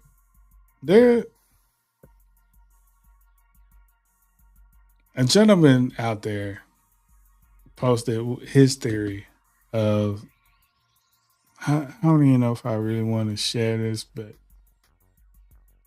I am, because it's not my words. These are the political views of other people. I'm just sharing what was said.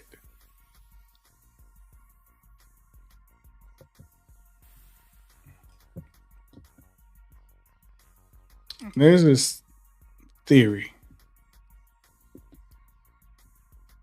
about why we're in our quote unquote war with Iran. Excuse me, Iran. Then I have argued, I think, and Americans understand this very well because we're real partners. Real partners. By the way, the gentleman up by the Israel's flags is the president, leader of Israel, Netanyahu. I think that what has to be done is to have alternative routes instead of going through the choke points of the Hormuz Straits and the Bab el-Mandeb Straits, in order to have the flow of Wait oil, for it. just have oil pipelines going west through the Arabian Peninsula, right up to Israel, right up to our Mediterranean. Boom.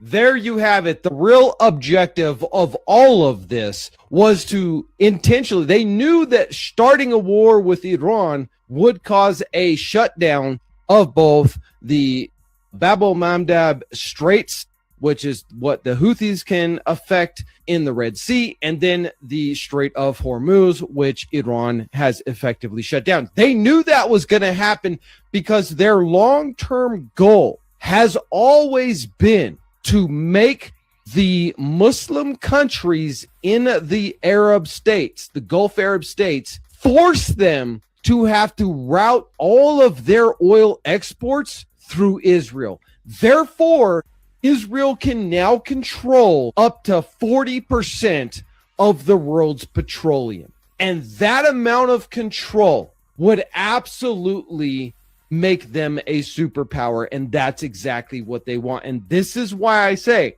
if Iran falls, it's not going to be Turkey next. It's going to be Egypt, because they have to take back the Suez Canal. They have to. They had it during the Arab-Israeli War for a brief time. The UN forced them to give it back to Egypt.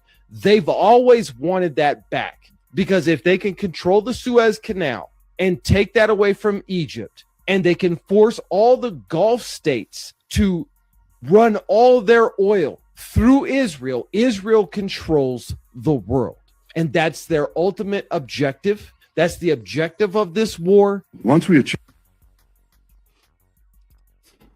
Yikes. The agenda to have everything run through Israel.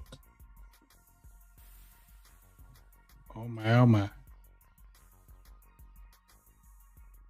Wow. Which absolutely begins to make sense. Why does it begin to make sense? Because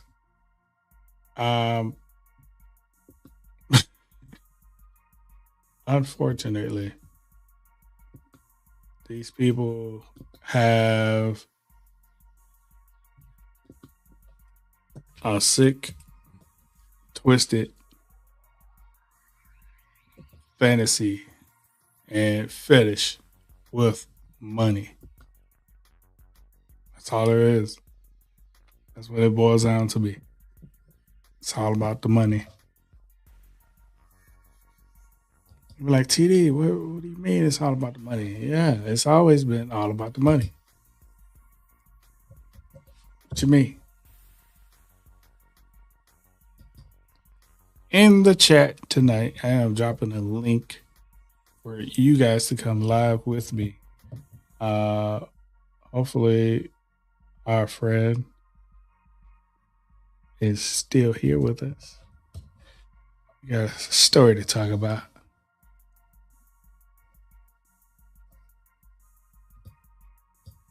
Miss Kim says Keikos was on the verge of another bankruptcy. The Apprentice saved him from financial ruins and got him back in black. He's no financial genius. Nothing. Not at all. He don't know nothing. Believe it or not, I'll tell my little truth on that. I actually had went to the Trump University seminar where they were divulging the secrets of the rich and giving away his book for free. Now, Donald Trump, I actually read that book a little bit. A good bit of that book. And then I found out he didn't write the book. He just took somebody else's work and put his name on it, repackaged it, and sold it.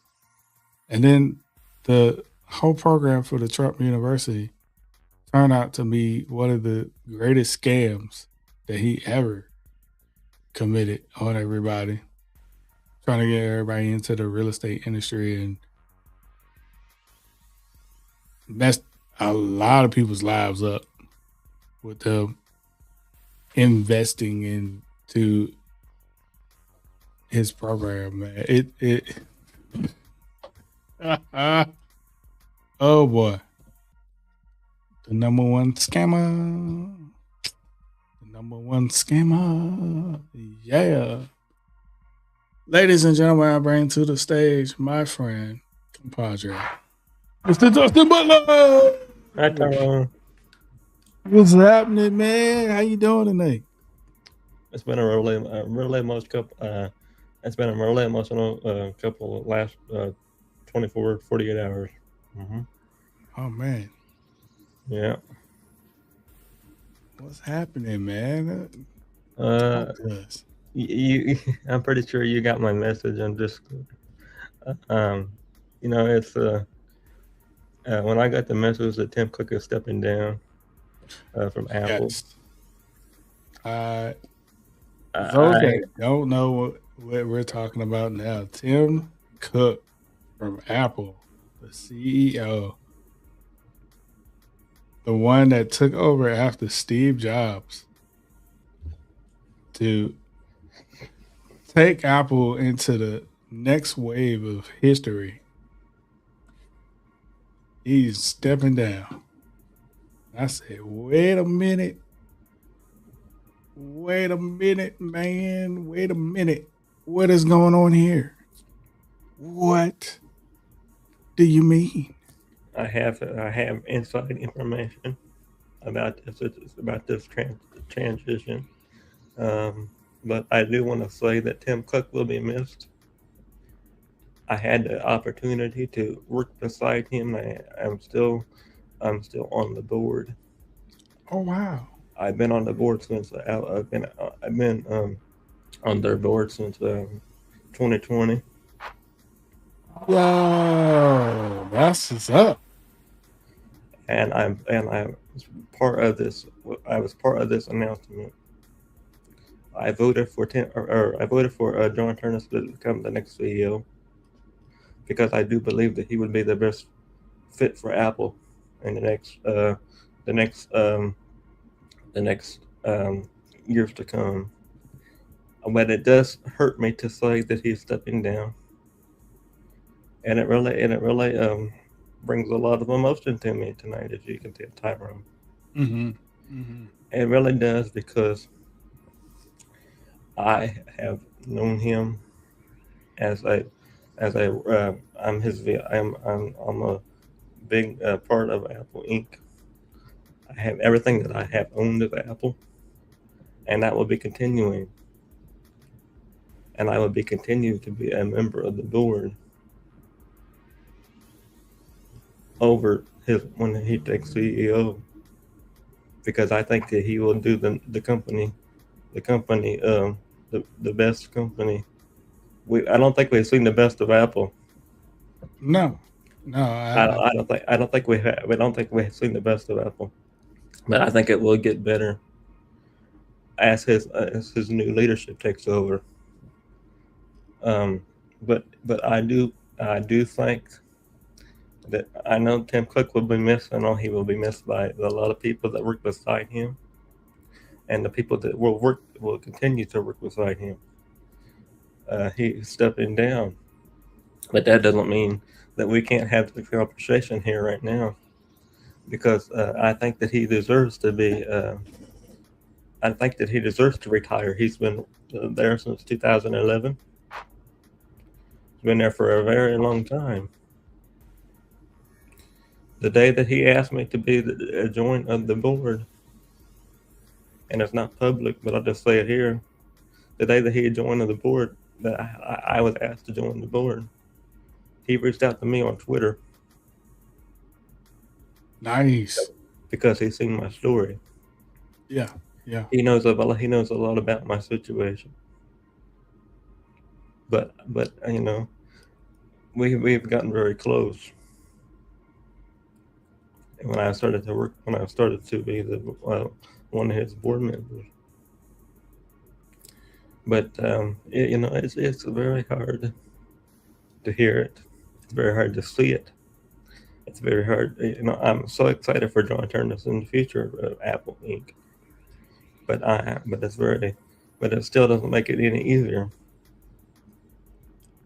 to see him step down and to see him continue on, move forward. You know, it's not easy when somebody leaves, especially when you're getting close to somebody. Right. But, you know, Right. But when you work beside them over all them years and you see what they do for the company, and I have seen Apple at its worst. Mm-hmm. Mm-hmm. I have seen the insides and the outsides. I have seen him fight this government. Mm-hmm. I have seen him fight for the people. Indeed. And he fights every day, and he will continue to fight for the company. And I think that a lot of people don't agree with him because he's part of the community. You know, he's part of the you know, I'm just gonna say it. He's gay. To be honest with you, Mm-hmm. LGBT. LGBT. Mm-hmm. Yep. Sorry about that, Tyrone. That's how to say it. No. It's fine. But he's part of that, and I think that a lot of people don't agree with him because of that.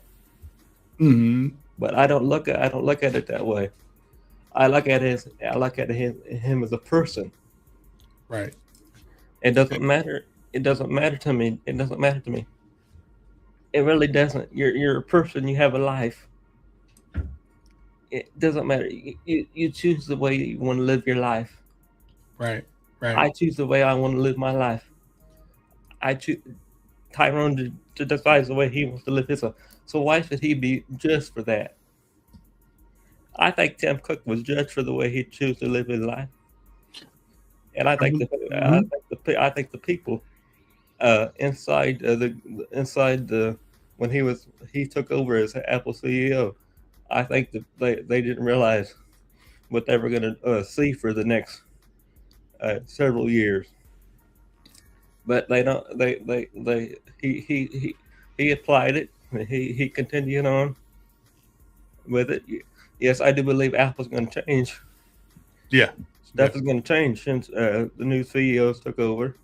I don't know what it's going to look like, but I hope that John Turnus can prove everybody wrong and prove everybody right, because I voted for him. And I expect to see a different thing of Apple in the next 2 years. I think that he made some decisions that was hard to make. Tim Cook did. Right. I think that he made some mistakes. Everybody makes them. Right. Do I have to agree with it? No, I don't. But at the end of the day, he's still the CEO, and he will be until September 1st. Right. I still work beside. I still talk to him every day. Oh, nice. I talk to him every day because I'm on the board. We talk it on the phone. Nice. Because of what stuff going on outside the company. But that doesn't mean that I agree with everything. Do I sit there and talk about it? No, I don't. But I see a lot of people that have, and a lot of people that does, and he sits there and he talks about people like me, and he brings me to the front, Lord, because he knows about my disability, and he knows the way people treat me, because he's fighting for me on the board in the past, and he will continue to fight, even though he's not the CEO. But I got the new one, and the new one's gonna fight just as hard, I can tell you that now.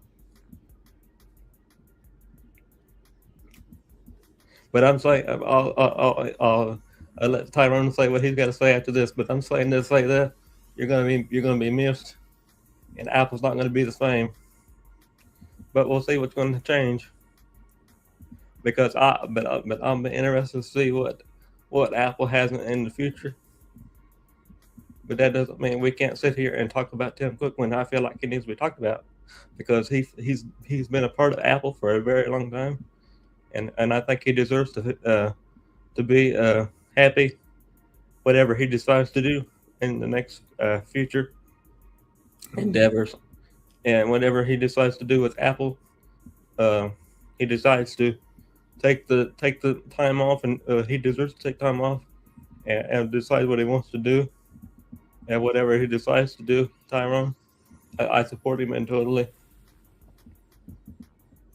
And there's a lot of things that I don't agree with what these government people do, especially to him, because they treat him like crap. I've seen it for myself. So you guys can't. You guys don't see the insides of the company like I do on a daily basis. They treat him like crap, and it aggravates me to no end.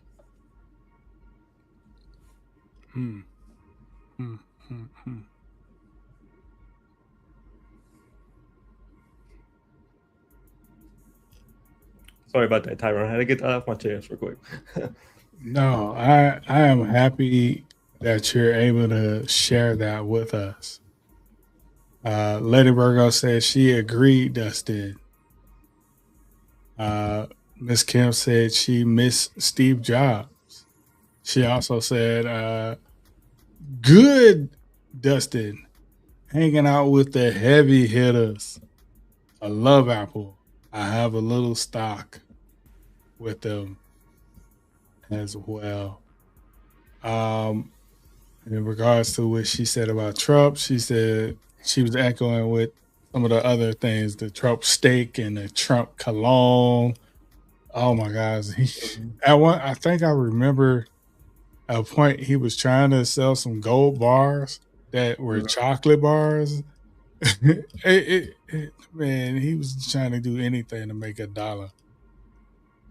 And it's just the thing about Tim Cook that had amazed me. Well, I want to say one more I thing. grew up on Steve Jobs. Yeah. Like, I was a Steve Jobs kid because those early Macintoshes with the rainbow color on it, the tan box with the flat disc, I grew up With learning from those. Yep. And when Tim came along, man, and the soft exit, slightly loud exit of Steve Jobs hurt. So I understand how you feel about that. The way that Steve Jobs was ousted out and then brought back, and then his unfortunate timely exit due to health reasons. It left a sting in my mouth at one time for Apple, but then Tim came and I began to like Apple again because innovation came back. Well, Apple, I feel like Apple wouldn't be the Apple that we'd love and know without Tim Cook today. Right. Because I feel like Tim Cook brought Apple back in a sense. Apple wasn't like this before Tim Cook. We didn't have all of these different options like we do now. And the recent stuff that they're now producing like the M5, right? All these chips and the lowering of the costs of devices has me more optimistic now for Apple, because now they're really competing to me. Like, Apple at one time was the premium product. Well, they are the premium product. They are the premium product. I will say that. But they had put themselves so far out of reach financially for people that the cost was astronomical. Like $5,000 for a laptop. The prices will. They always say you get what you pay for. I'm a firm believer. If you pay more money, you get a better product. That was my thought. And then 6 months later, your product is obsolete, and their whole mindset at that time was, well, just buy another one. What? No. How about I get something that I can grow with, and then when I need to upgrade, I have the choice. Not you're forcing me into it. That's like I feel like we have the choice back in Apple. You have a choice whether what kind of computer you want. If you want the highest computer, you get the highest computer. If you want the Air, you'll get the Air. If you want the Pro, you get the Pro. If you want the iPad Pro, you get the iPad. You get the regular iPad, you get the iPad Air. You know, you have a choice. I'm saying you have a lot more choices now with Tim Cook than you did with the other guy. I can't remember what. I can't remember the guy that took over after Steve. I didn't like it because everything was so price hungry. Like, even down to the accessories. Oh my gosh! Like, to buy a new battery charger for your laptop, the price was astronomical. And then all of a sudden, they had no choice at some point to just give them away because they were just sitting there in a warehouse. No one would buy it. Well, I want to say one more thing. Tim Cook has gotten to the point to where if he got to the point to where he didn't want that much stuff in the warehouse. Right. So they're doing it the way they do things now. If they run out of stock, right now, say they just released a new computer like last month. So it's like it's a hot item. So what they're doing, if you order it, they do it when you order it, they do when you order it, they do a special order, and then they make it right there on the time. They don't make them pre-make them like they used to, because Tim Cook didn't like that, because he had all the devices that was in there, and they were just sitting on the shelf. Right. They were taking that space, and by the time they got rid of them, they were already, going on to the next one. Right. They cut down on backlog of inventory. Yeah, because he had a lot of because when so much stuff that was there. Yeah, they were so much stuff. They were so much. Oh my gosh! Especially when they were with the Intel chips, where they were doing the Intel graphic chips and the Intel processors. Like, there were a stockpile of that stuff just sitting around waiting for a buyer, and they're like, "Yeah, no, it's gonna sell." Well, I think 3 years later, they're still sitting on old technology. I think that was part of Intel's fault, to be honest with you. I do blame Intel on that, because Intel was pretty much in the chip selling business. Because Intel, if you ask me, I don't like Intel. Intel is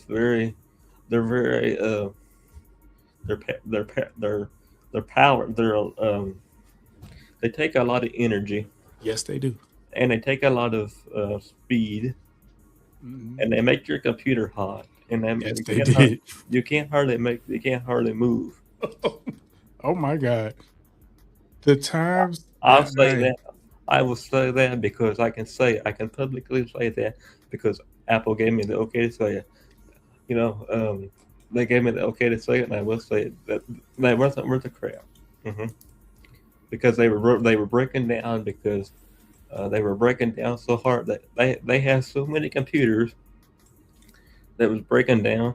They decided we're going to have to replace them because they couldn't get it. They kept you just kept you couldn't even use it because they just kept breaking down. And the keyboard doesn't even break. It was getting so hot the keyboard would break. I'm telling you, it would burn the keyboard. It would burn the CD drives back when they had CD drives internally.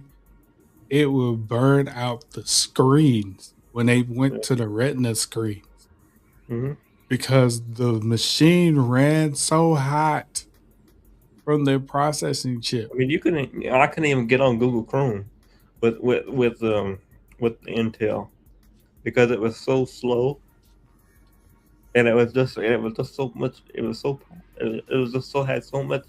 So it had to have so much up to it. And these here, you don't have to have hardly. They moves. They just fast. The M chips are so much more efficient. Right. Because I want to say a few more things. It's because Apple owns the M4 chip. Apple owns their insides. They make them themselves. And it was the way it was before. They didn't. Right. There was Intel. And they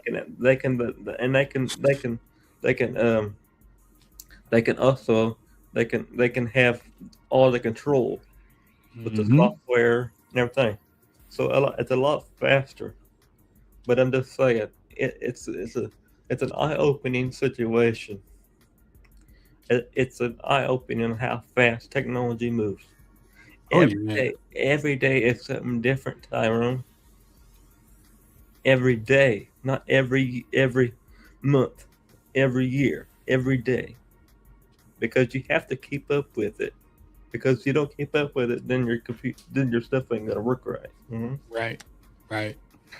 I definitely went through that with my Intel Macs.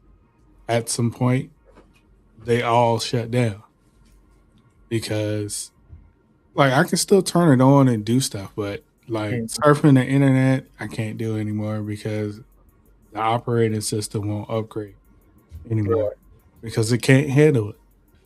And I'm talking about an i5.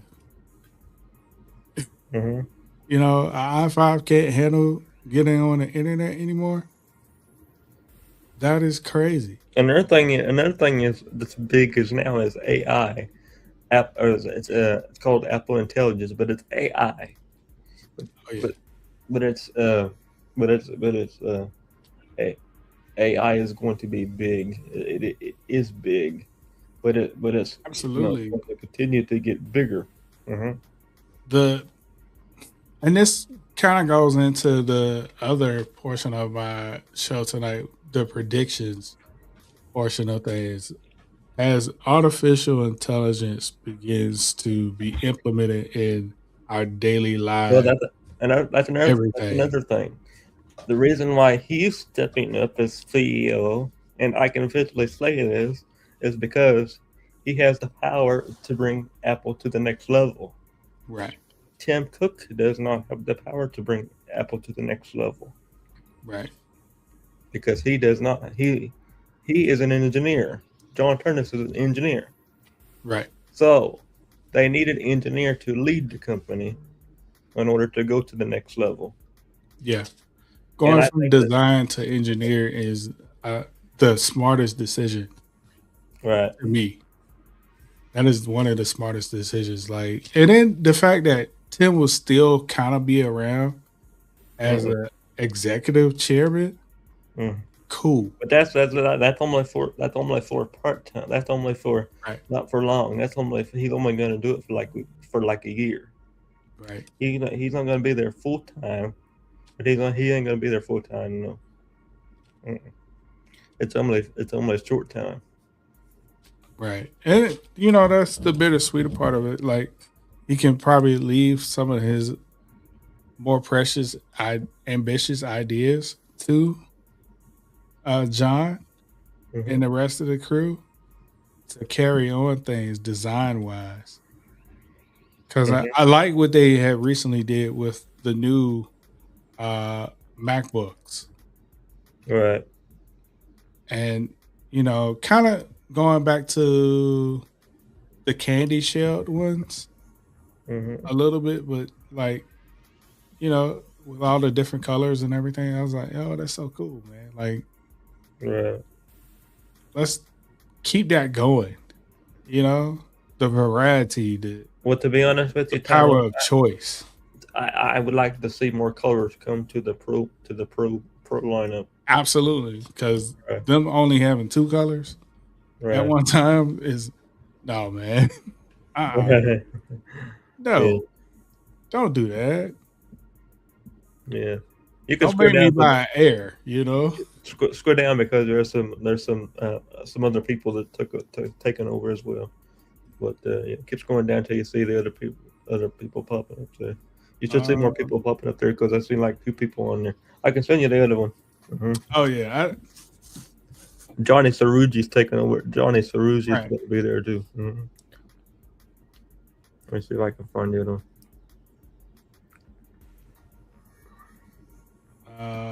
He's taking over Right there, as right here.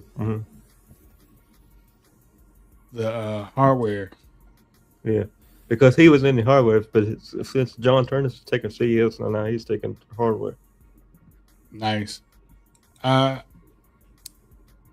intrigued on what is going to happen with that as they expand from the M5 chip now. They're on the M5. The M5 chip. They got 3 different chips. They got M5, M5 Pro, and M5 Max. And they also got the 17 Pro, the 17 Pro Max phones. They come with the 17 Pro chip inside. Oh, nice. It's the A19 Pro chip. And that's the one that's going to have the AI integrated into the software, right? Then all the new stuff is going to have it. The computer's going to have it. The computers they already have it. The 17 Pro, the one I have in my hand. Oh, this one here. Oh, nice. Has it. And the one that I'm on my computer with you right now has it. Nice.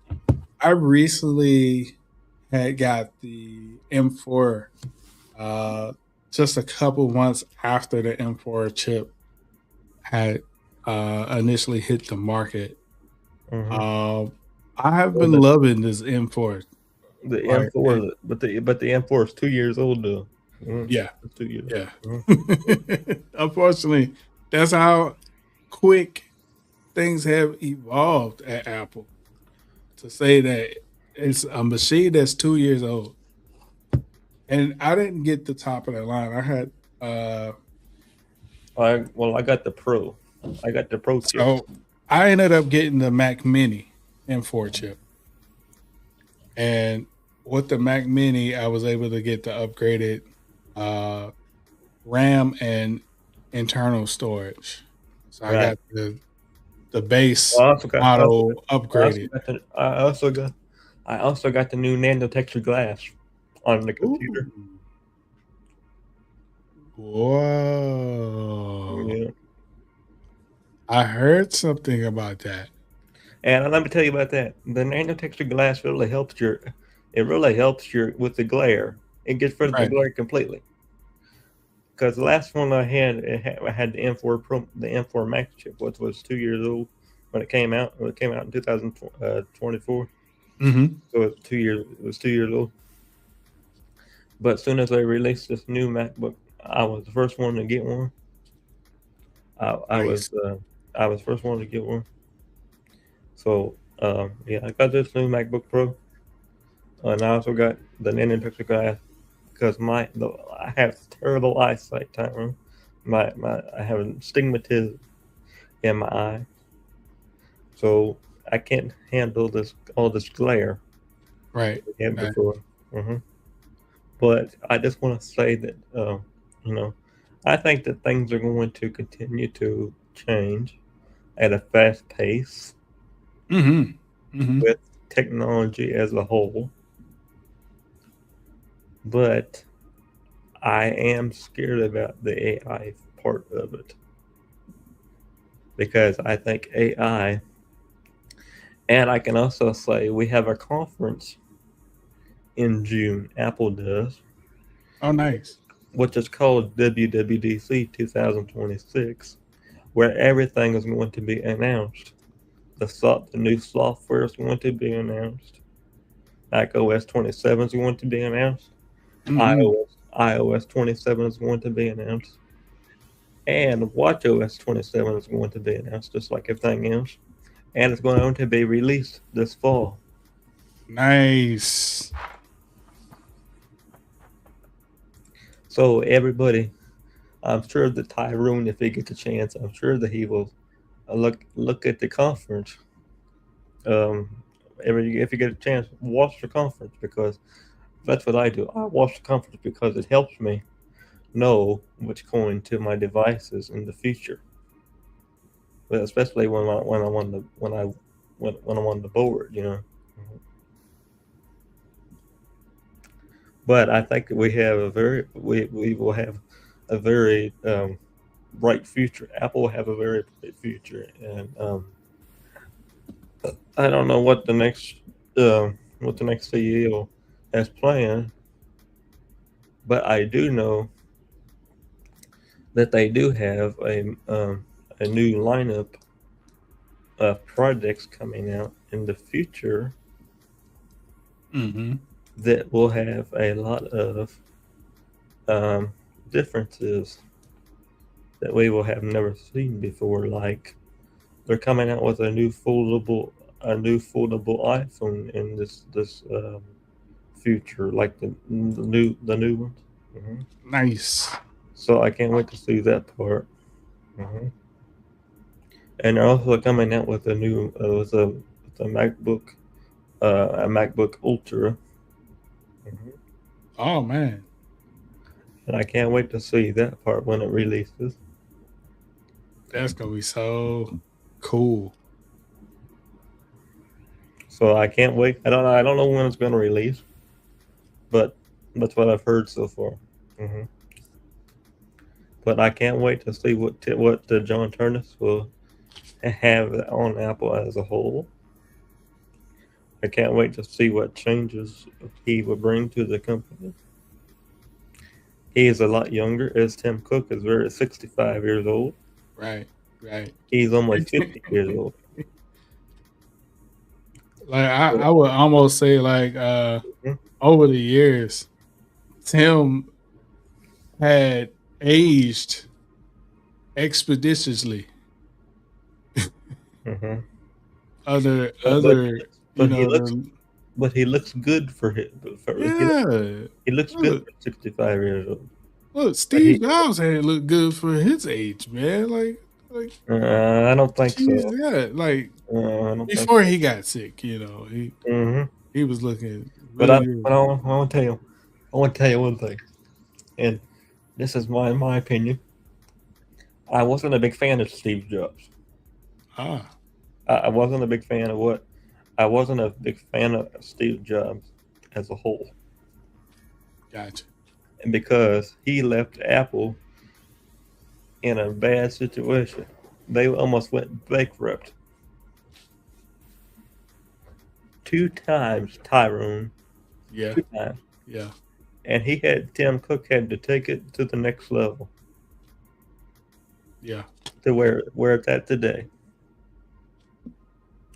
Because they wasn't making their payments on time. They wasn't making making stuff happen on time. Right. And basically what Tim Cook had to do is he had to go in there and take the whole thing apart and do it all over again. Yep. So I wasn't a big fan of Steve Jobs. Well, Steve Jobs' things was, if we can't make it, let's buy it. Right. And we'll buy in bulk. Mm-hmm.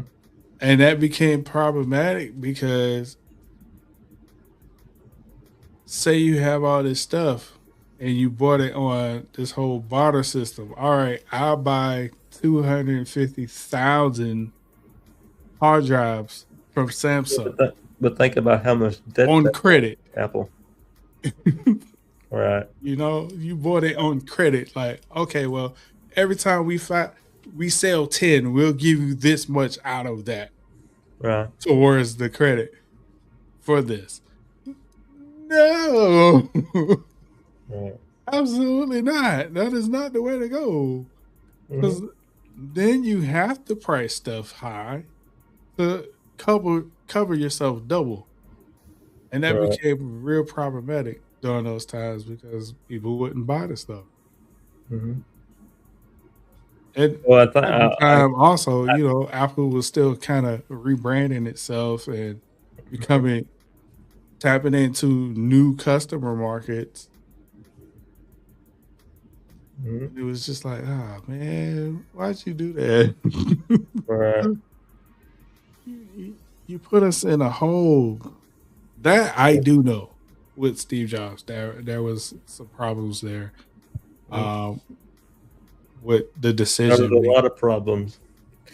I know about a lot about that. There was a lot of problems that I can't discuss about that, but there's a lot of problems that I know about that Tim Cook had to clean up. But it was awful. Yeah, and I know the innovation that Steve was trying to go to, he couldn't go to the next level because he plateaued. And that's when you reach that point of where you can't go past that barrier of peaking, you have to pass the torch on to the next person. Right. And this is what I kind of feel is going on here. Like, even though it may seem like they're forcing Tim out, I feel like they didn't force Tim out. He wanted to leave. It's not that way. He wanted to leave at all. Because I think ultimately Tim sees that he can't carry them any further. And so he's like, well, I've gotten you guys this far. I'll see you. Because, like, think about Warren Buffett. Like, he's gotten his companies up to its plateau. And he's like, well, I done made y'all a ton of money. There's nothing more I can do from this seat. I'll pass it on to the next person. Besides, I want to go have some fun with my grandkids. It's like, okay, I get it. What did you think, Tyrone, when I sent you when I sent you I was shocked because I didn't hear anything about it until you sent this to me, and I was like, oh my gosh. I need to sit down and like really look into this. And then when I looked into it, I was like, oh, okay, it's time. That's what this is. It's time to pass the torch. And I can respect that. Because, I mean, the biggest call out I saw in this article where they were talking about Tim taking a company from a market capitalization of approximately $350 billion to $4 trillion. Bro, that's huge. Right. That is huge. And it takes vision to do that. You know? It takes a lot of brain power to think of something out of nothing to re-energize the brand.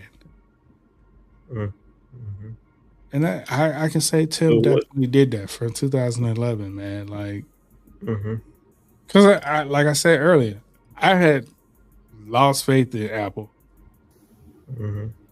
But the M1 chip, the M2 chip definitely caught my eye and attention. I was like, all right, y'all doing something. Maybe I need to save a little coin and do something. And then next thing you know, the M4 was coming out. I said, what? Hold on, what is this?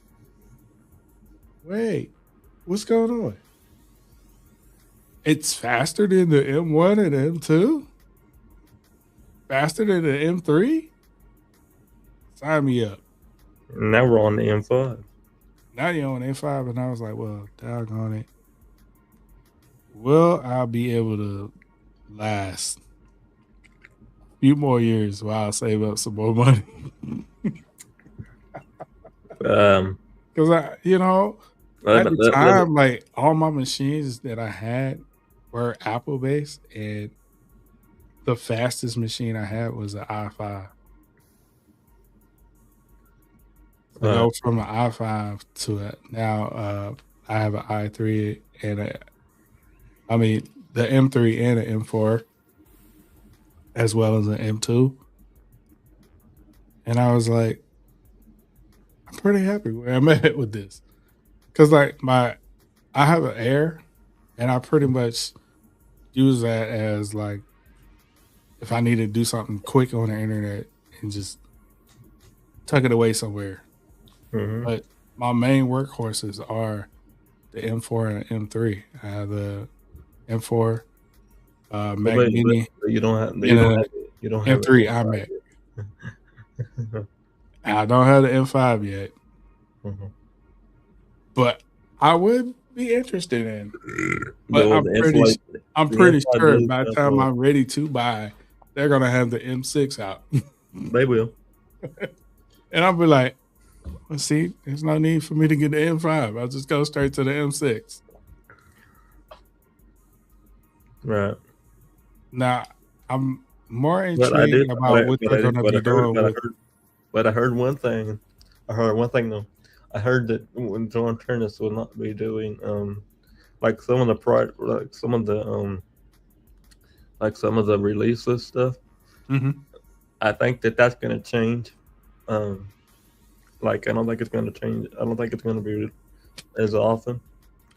That I would be thrilled by, because my gosh, they were already talking about the M5 chip near the end of 2024 coming into 2025, and I was like, what? You just released it. What do you mean you're already thinking about the M5 chip? You just put out the 4. Let it breathe a little bit. Let everybody catch up. Another thing that I can say is they slow it when you have an older computer and a new computer comes out, they slow the old one down.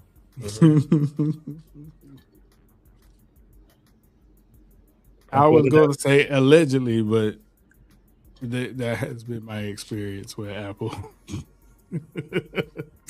Like I have a Core 2 Duo MacBook from back in the day, the first unibody. Yeah. Aluminum.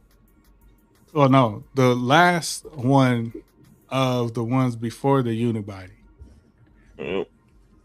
Back when they were maxing out at 2 gigs of RAM. As you the go amount that you can get from the manufacturer. And if you upgraded it yourself, you max out at 4 gigs of RAM on a laptop. People, these things now go up to what? They go up to more than 64. They go up the new ones go to 24 to 32. Mm-hmm. Yeah, they can go up all the way up to 32. Mm-hmm. I was like, man, for me to go from that to what I have today, man, night and day difference. What do you have today? Mm-hmm. You know, like How much RAM do you have on your computer? well, the M4 has the 24, and the i3 and the M3 and the M2 both have 8, which is still decent. But you know, I do most of my work on the Mac Mini now. And I think that's the route that I will go with moving forward because of the form factor. It doesn't take up as much space, and then I can put the accessories that I want to with it. You know, build around it, boards and monitors and stuff like that I want to. So for me, I think I'm moving into the Mac Mini. I can like if I had like two screens, I can power them. My computer is so powerful I can power 2 other screens. And that's what I'm looking for, you know, in the future. So like I'm excited to see what they do with that. I just hope he will also be leading the conference in June. Okay. John Turnus will be at the conference in June, and he will be leading the conference in June. Nice. My biggest ask of Apple is, hey guys, don't make everything USB-C. Yes. No, I asked for that. Because I think it's easier. So I have to disagree with you on that part, Tyler. Like I get it. It is easier to find those things, but if I have to get a dongle for my monitor, man. Yes. HDMI to USB-C. That's a no-no.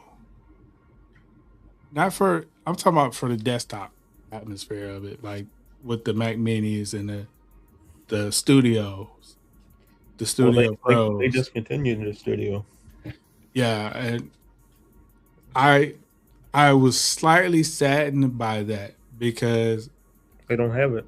They don't have it anymore. But I'll say like this: the Mac Mini is a good replacement for that. But I will say this: I did approve that. Nice.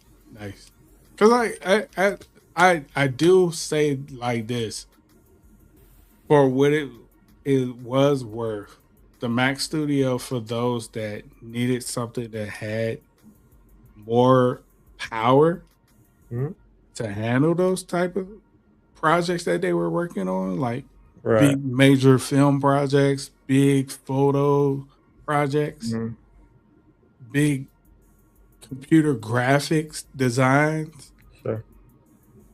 I think that was a great machine. I think the reason why they asked, because they asked the public that they would discontinue it, but I think the reason why they discontinued it is because they think these newer computers are way more powerful. Right. The beginning. Rightly so.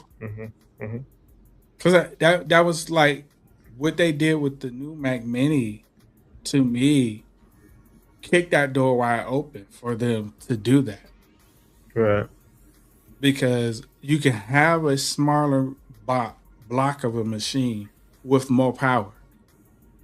Yeah.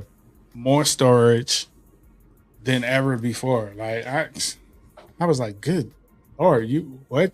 You can get 4 terabytes? What? Yeah. That is sick. And we have been working on this behind closed doors for over 6 months now. So like I'm excited on what they will do for the pro level folks. Yeah. I've dropped down from that level because like at one time I was doing a bunch of stuff video editing wise, like on semi-pro level. which I needed more power because on my i5, at some point Well, when I I was also do. exporting. As you know, Tyrone, I started doing TikTok. Yeah. I started doing TikTok. I'm doing more streaming now. I'm doing a lot Right. more streaming. Right. I'm doing I have a lot of streaming services. As you know, when you have a lot of streaming services, they take a lot of power to Right. be able to watch the shows and to be able to stream these newer streaming services. Right. And this changes because I believe the future of streaming shows is going to be streaming. I believe this case. Everything Mhm. is moving to streaming. Right. And that was one of the reasons why I knew I had to upgrade from my i5 to a M chip. Fast. Quick, fast, in a hurry, because the i5 couldn't handle it. Like StreamYard, where we're coming to you from live now. The fan, as soon as we started streaming, was going hot. The entire stream. And as soon as we closed the browser, that's when it I said, "This a problem." And I'm not even using OBS or anything like that.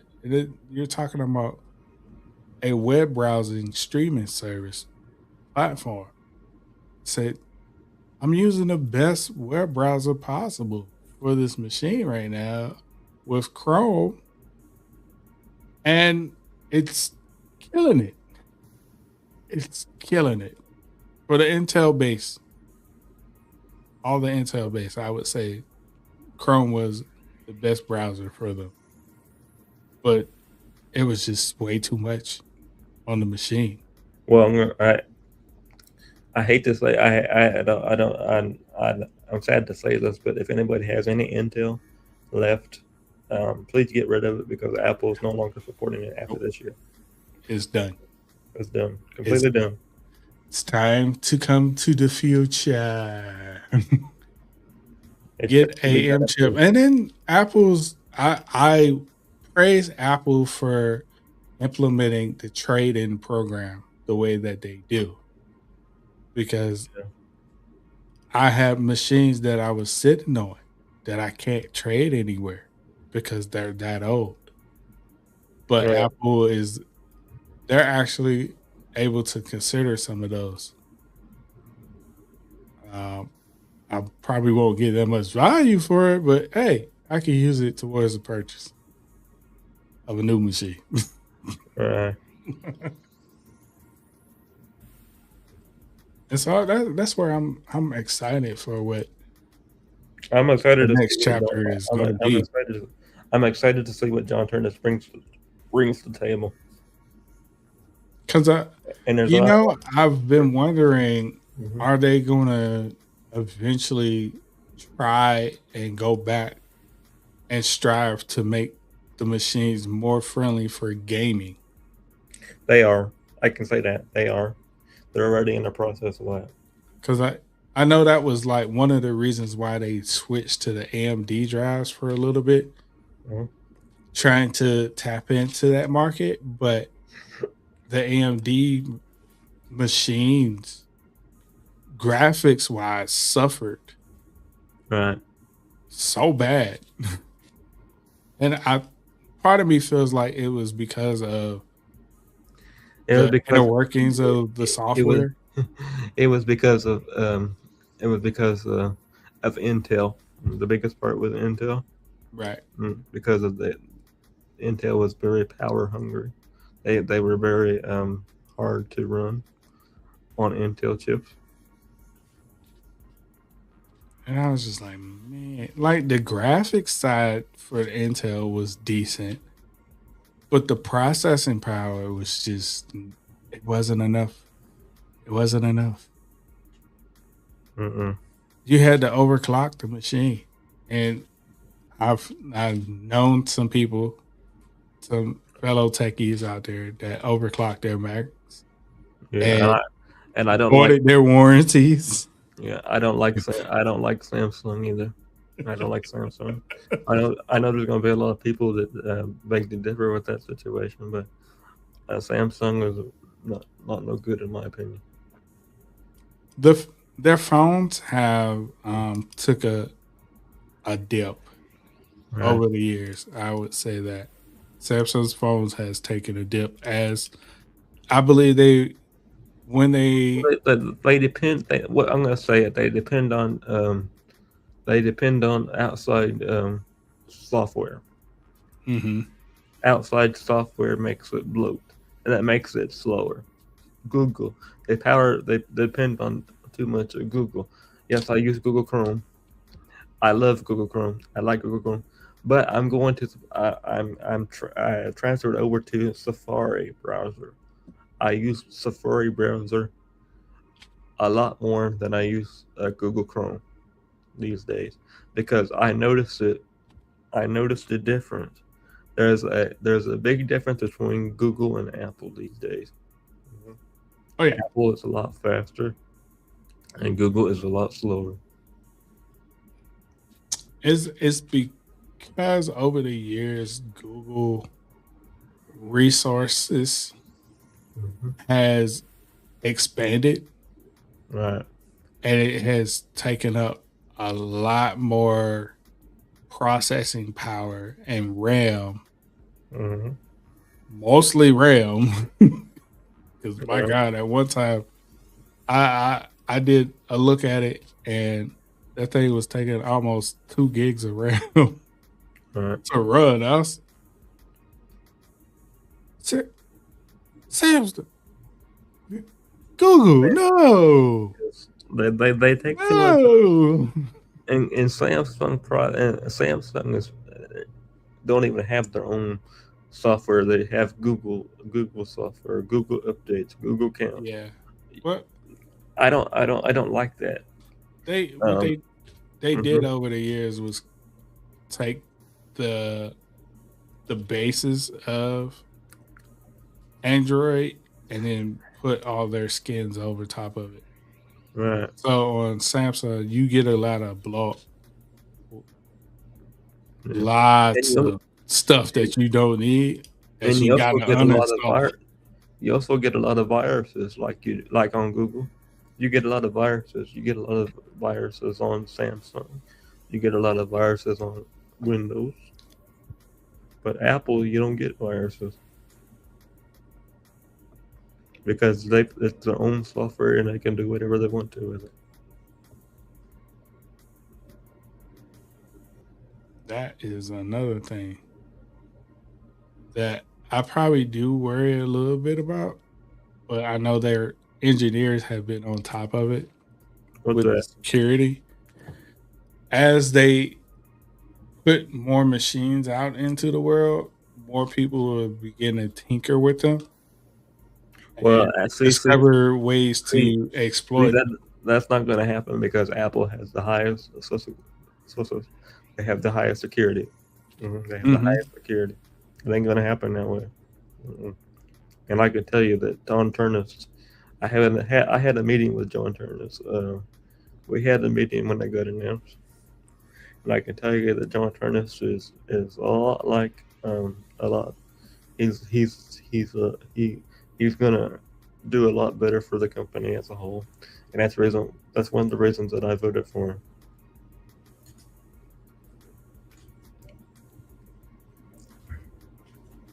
Nice. I'm optimistic for sure. I'm excited to see what, not only as a person that has their software, but as a person that knows the inside and out of their technology. I'm excited to see what they will bring. Yeah, it's going to be great to see what John brings to the table. Shout out to Tim for his years of service. Yes, and welcome John. Please welcome John. John Turnus is a very, very nice person. I've gotten to know him over the years. Next to Tim Cook, I've gotten to know him very well. And I'm so excited to announce that he will be taking the reins on September the 1st as Apple's next CEO in their future. Shout out to John Turnus. Looking forward to the future of Apple. I just hope they do another stock split so I can get some more. Come on, Apple. Do a stock split this summer so I can get some more shares. They will. That's the reality for me. Come on, stock split. Well, a lot of people sold their stock in Apple after the news broke because they're too scared about what's going to happen. Oh no. I'm not scared of it. No. I welcome it because even if stock dips, the thing about the dip is it's always going to go back up. Right. Just like the last couple of stock splits. It dipped, but it went right back up. I think where are they right now? Currently, let me go to my handy dandy Robin Hood.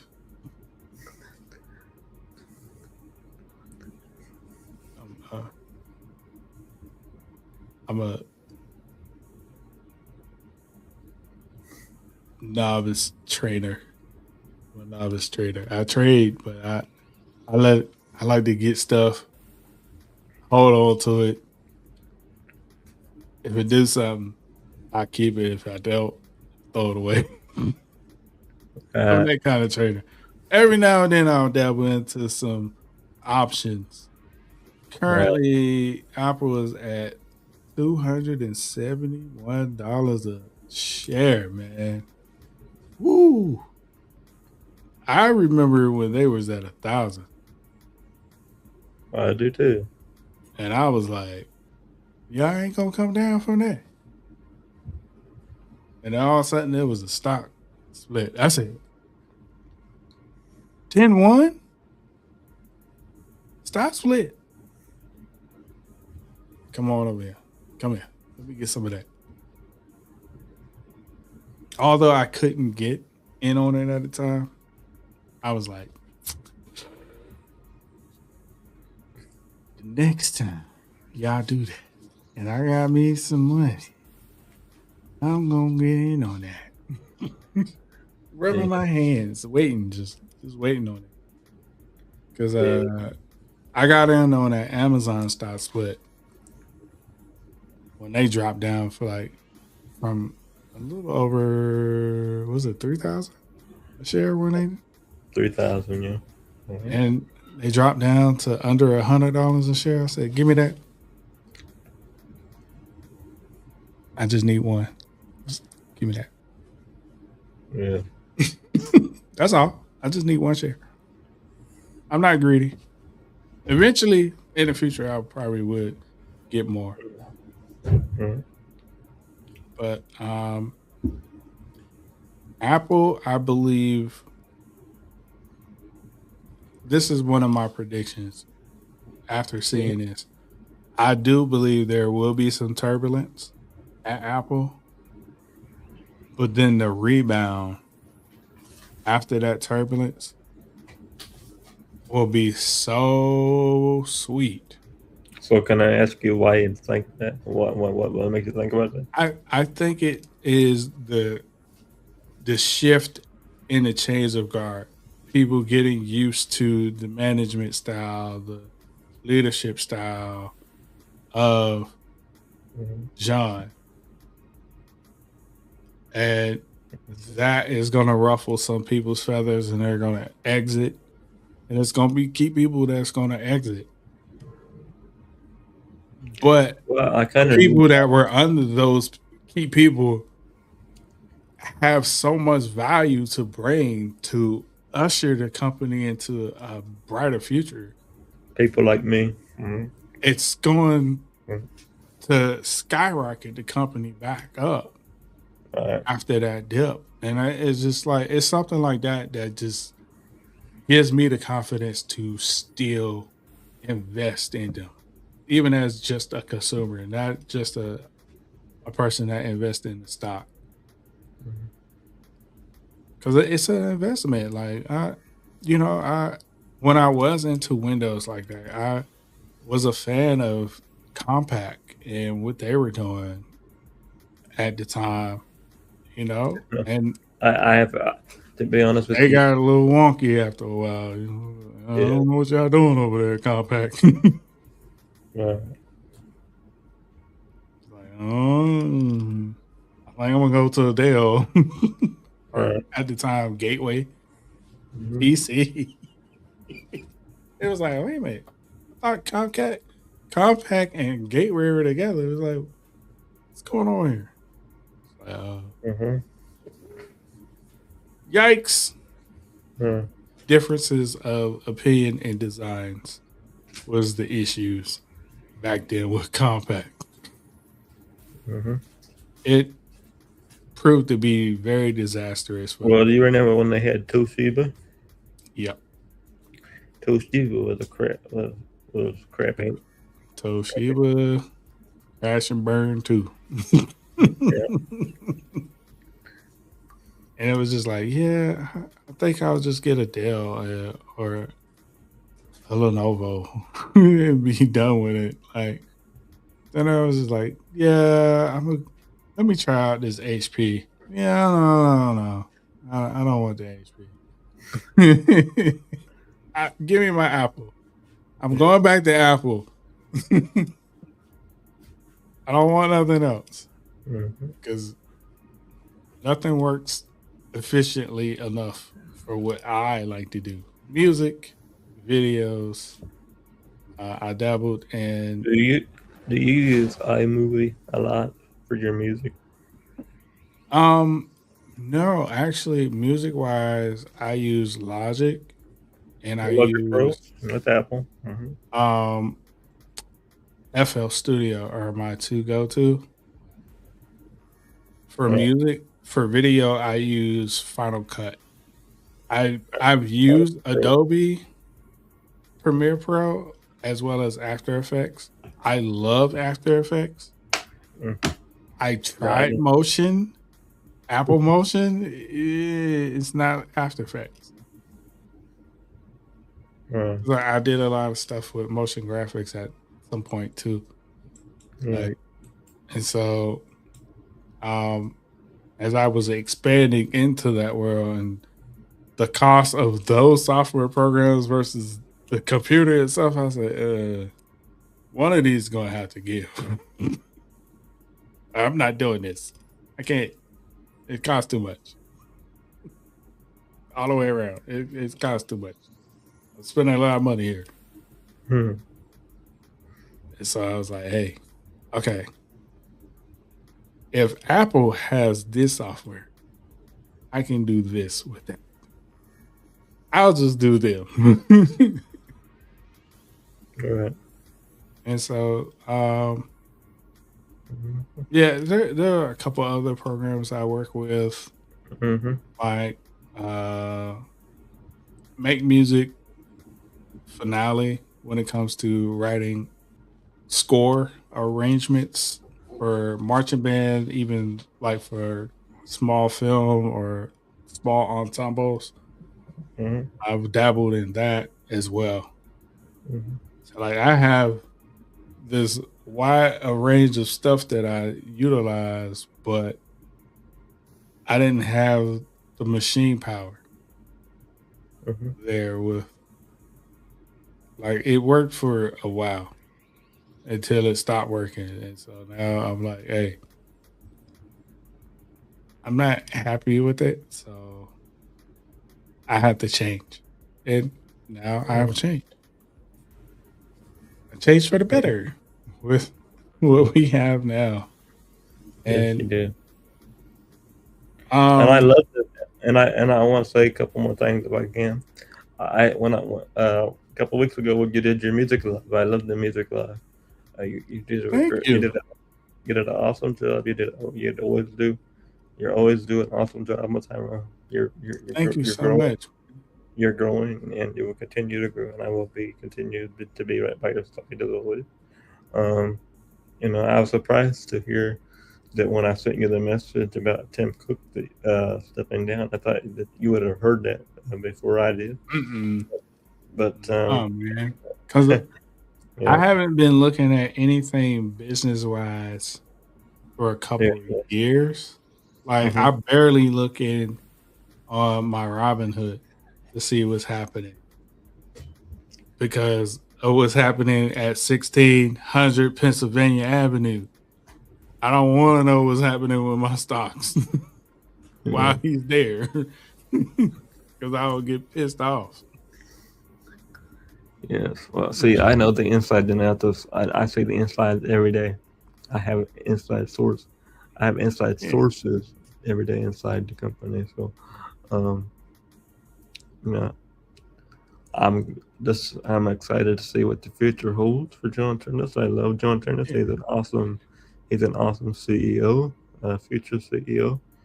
He's already taken a major leap in the past month and a half. He's taken a major leap on the releases. Like I said, he's going to be at the conference in June. He's going to be hosting the conference in June. It's called WWDC 2026, where everything will be announced there. iOS 27 will be announced. macOS 27 will be announced. iPadOS 27 will be announced.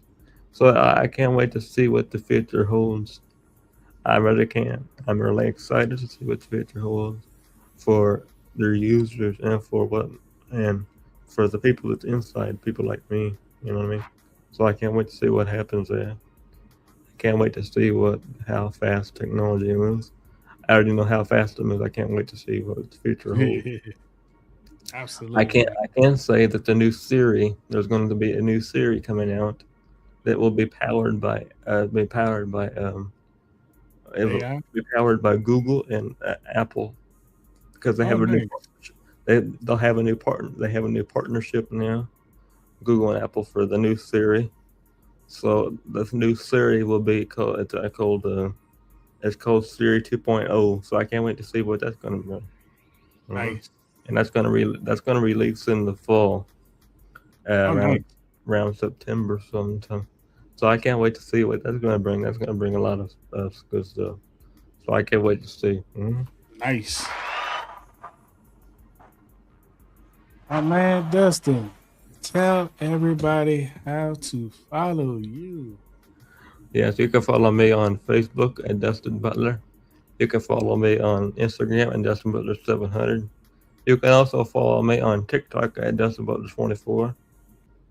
And I want to thank my whole entire team for being right beside me. Tyrone, love you very much. And Jonathan and Jennifer, thank you very much for being right by my side. I'm so excited. I'm so excited for what the future holds for Apple, and I'm so excited to see what John Turnus can do.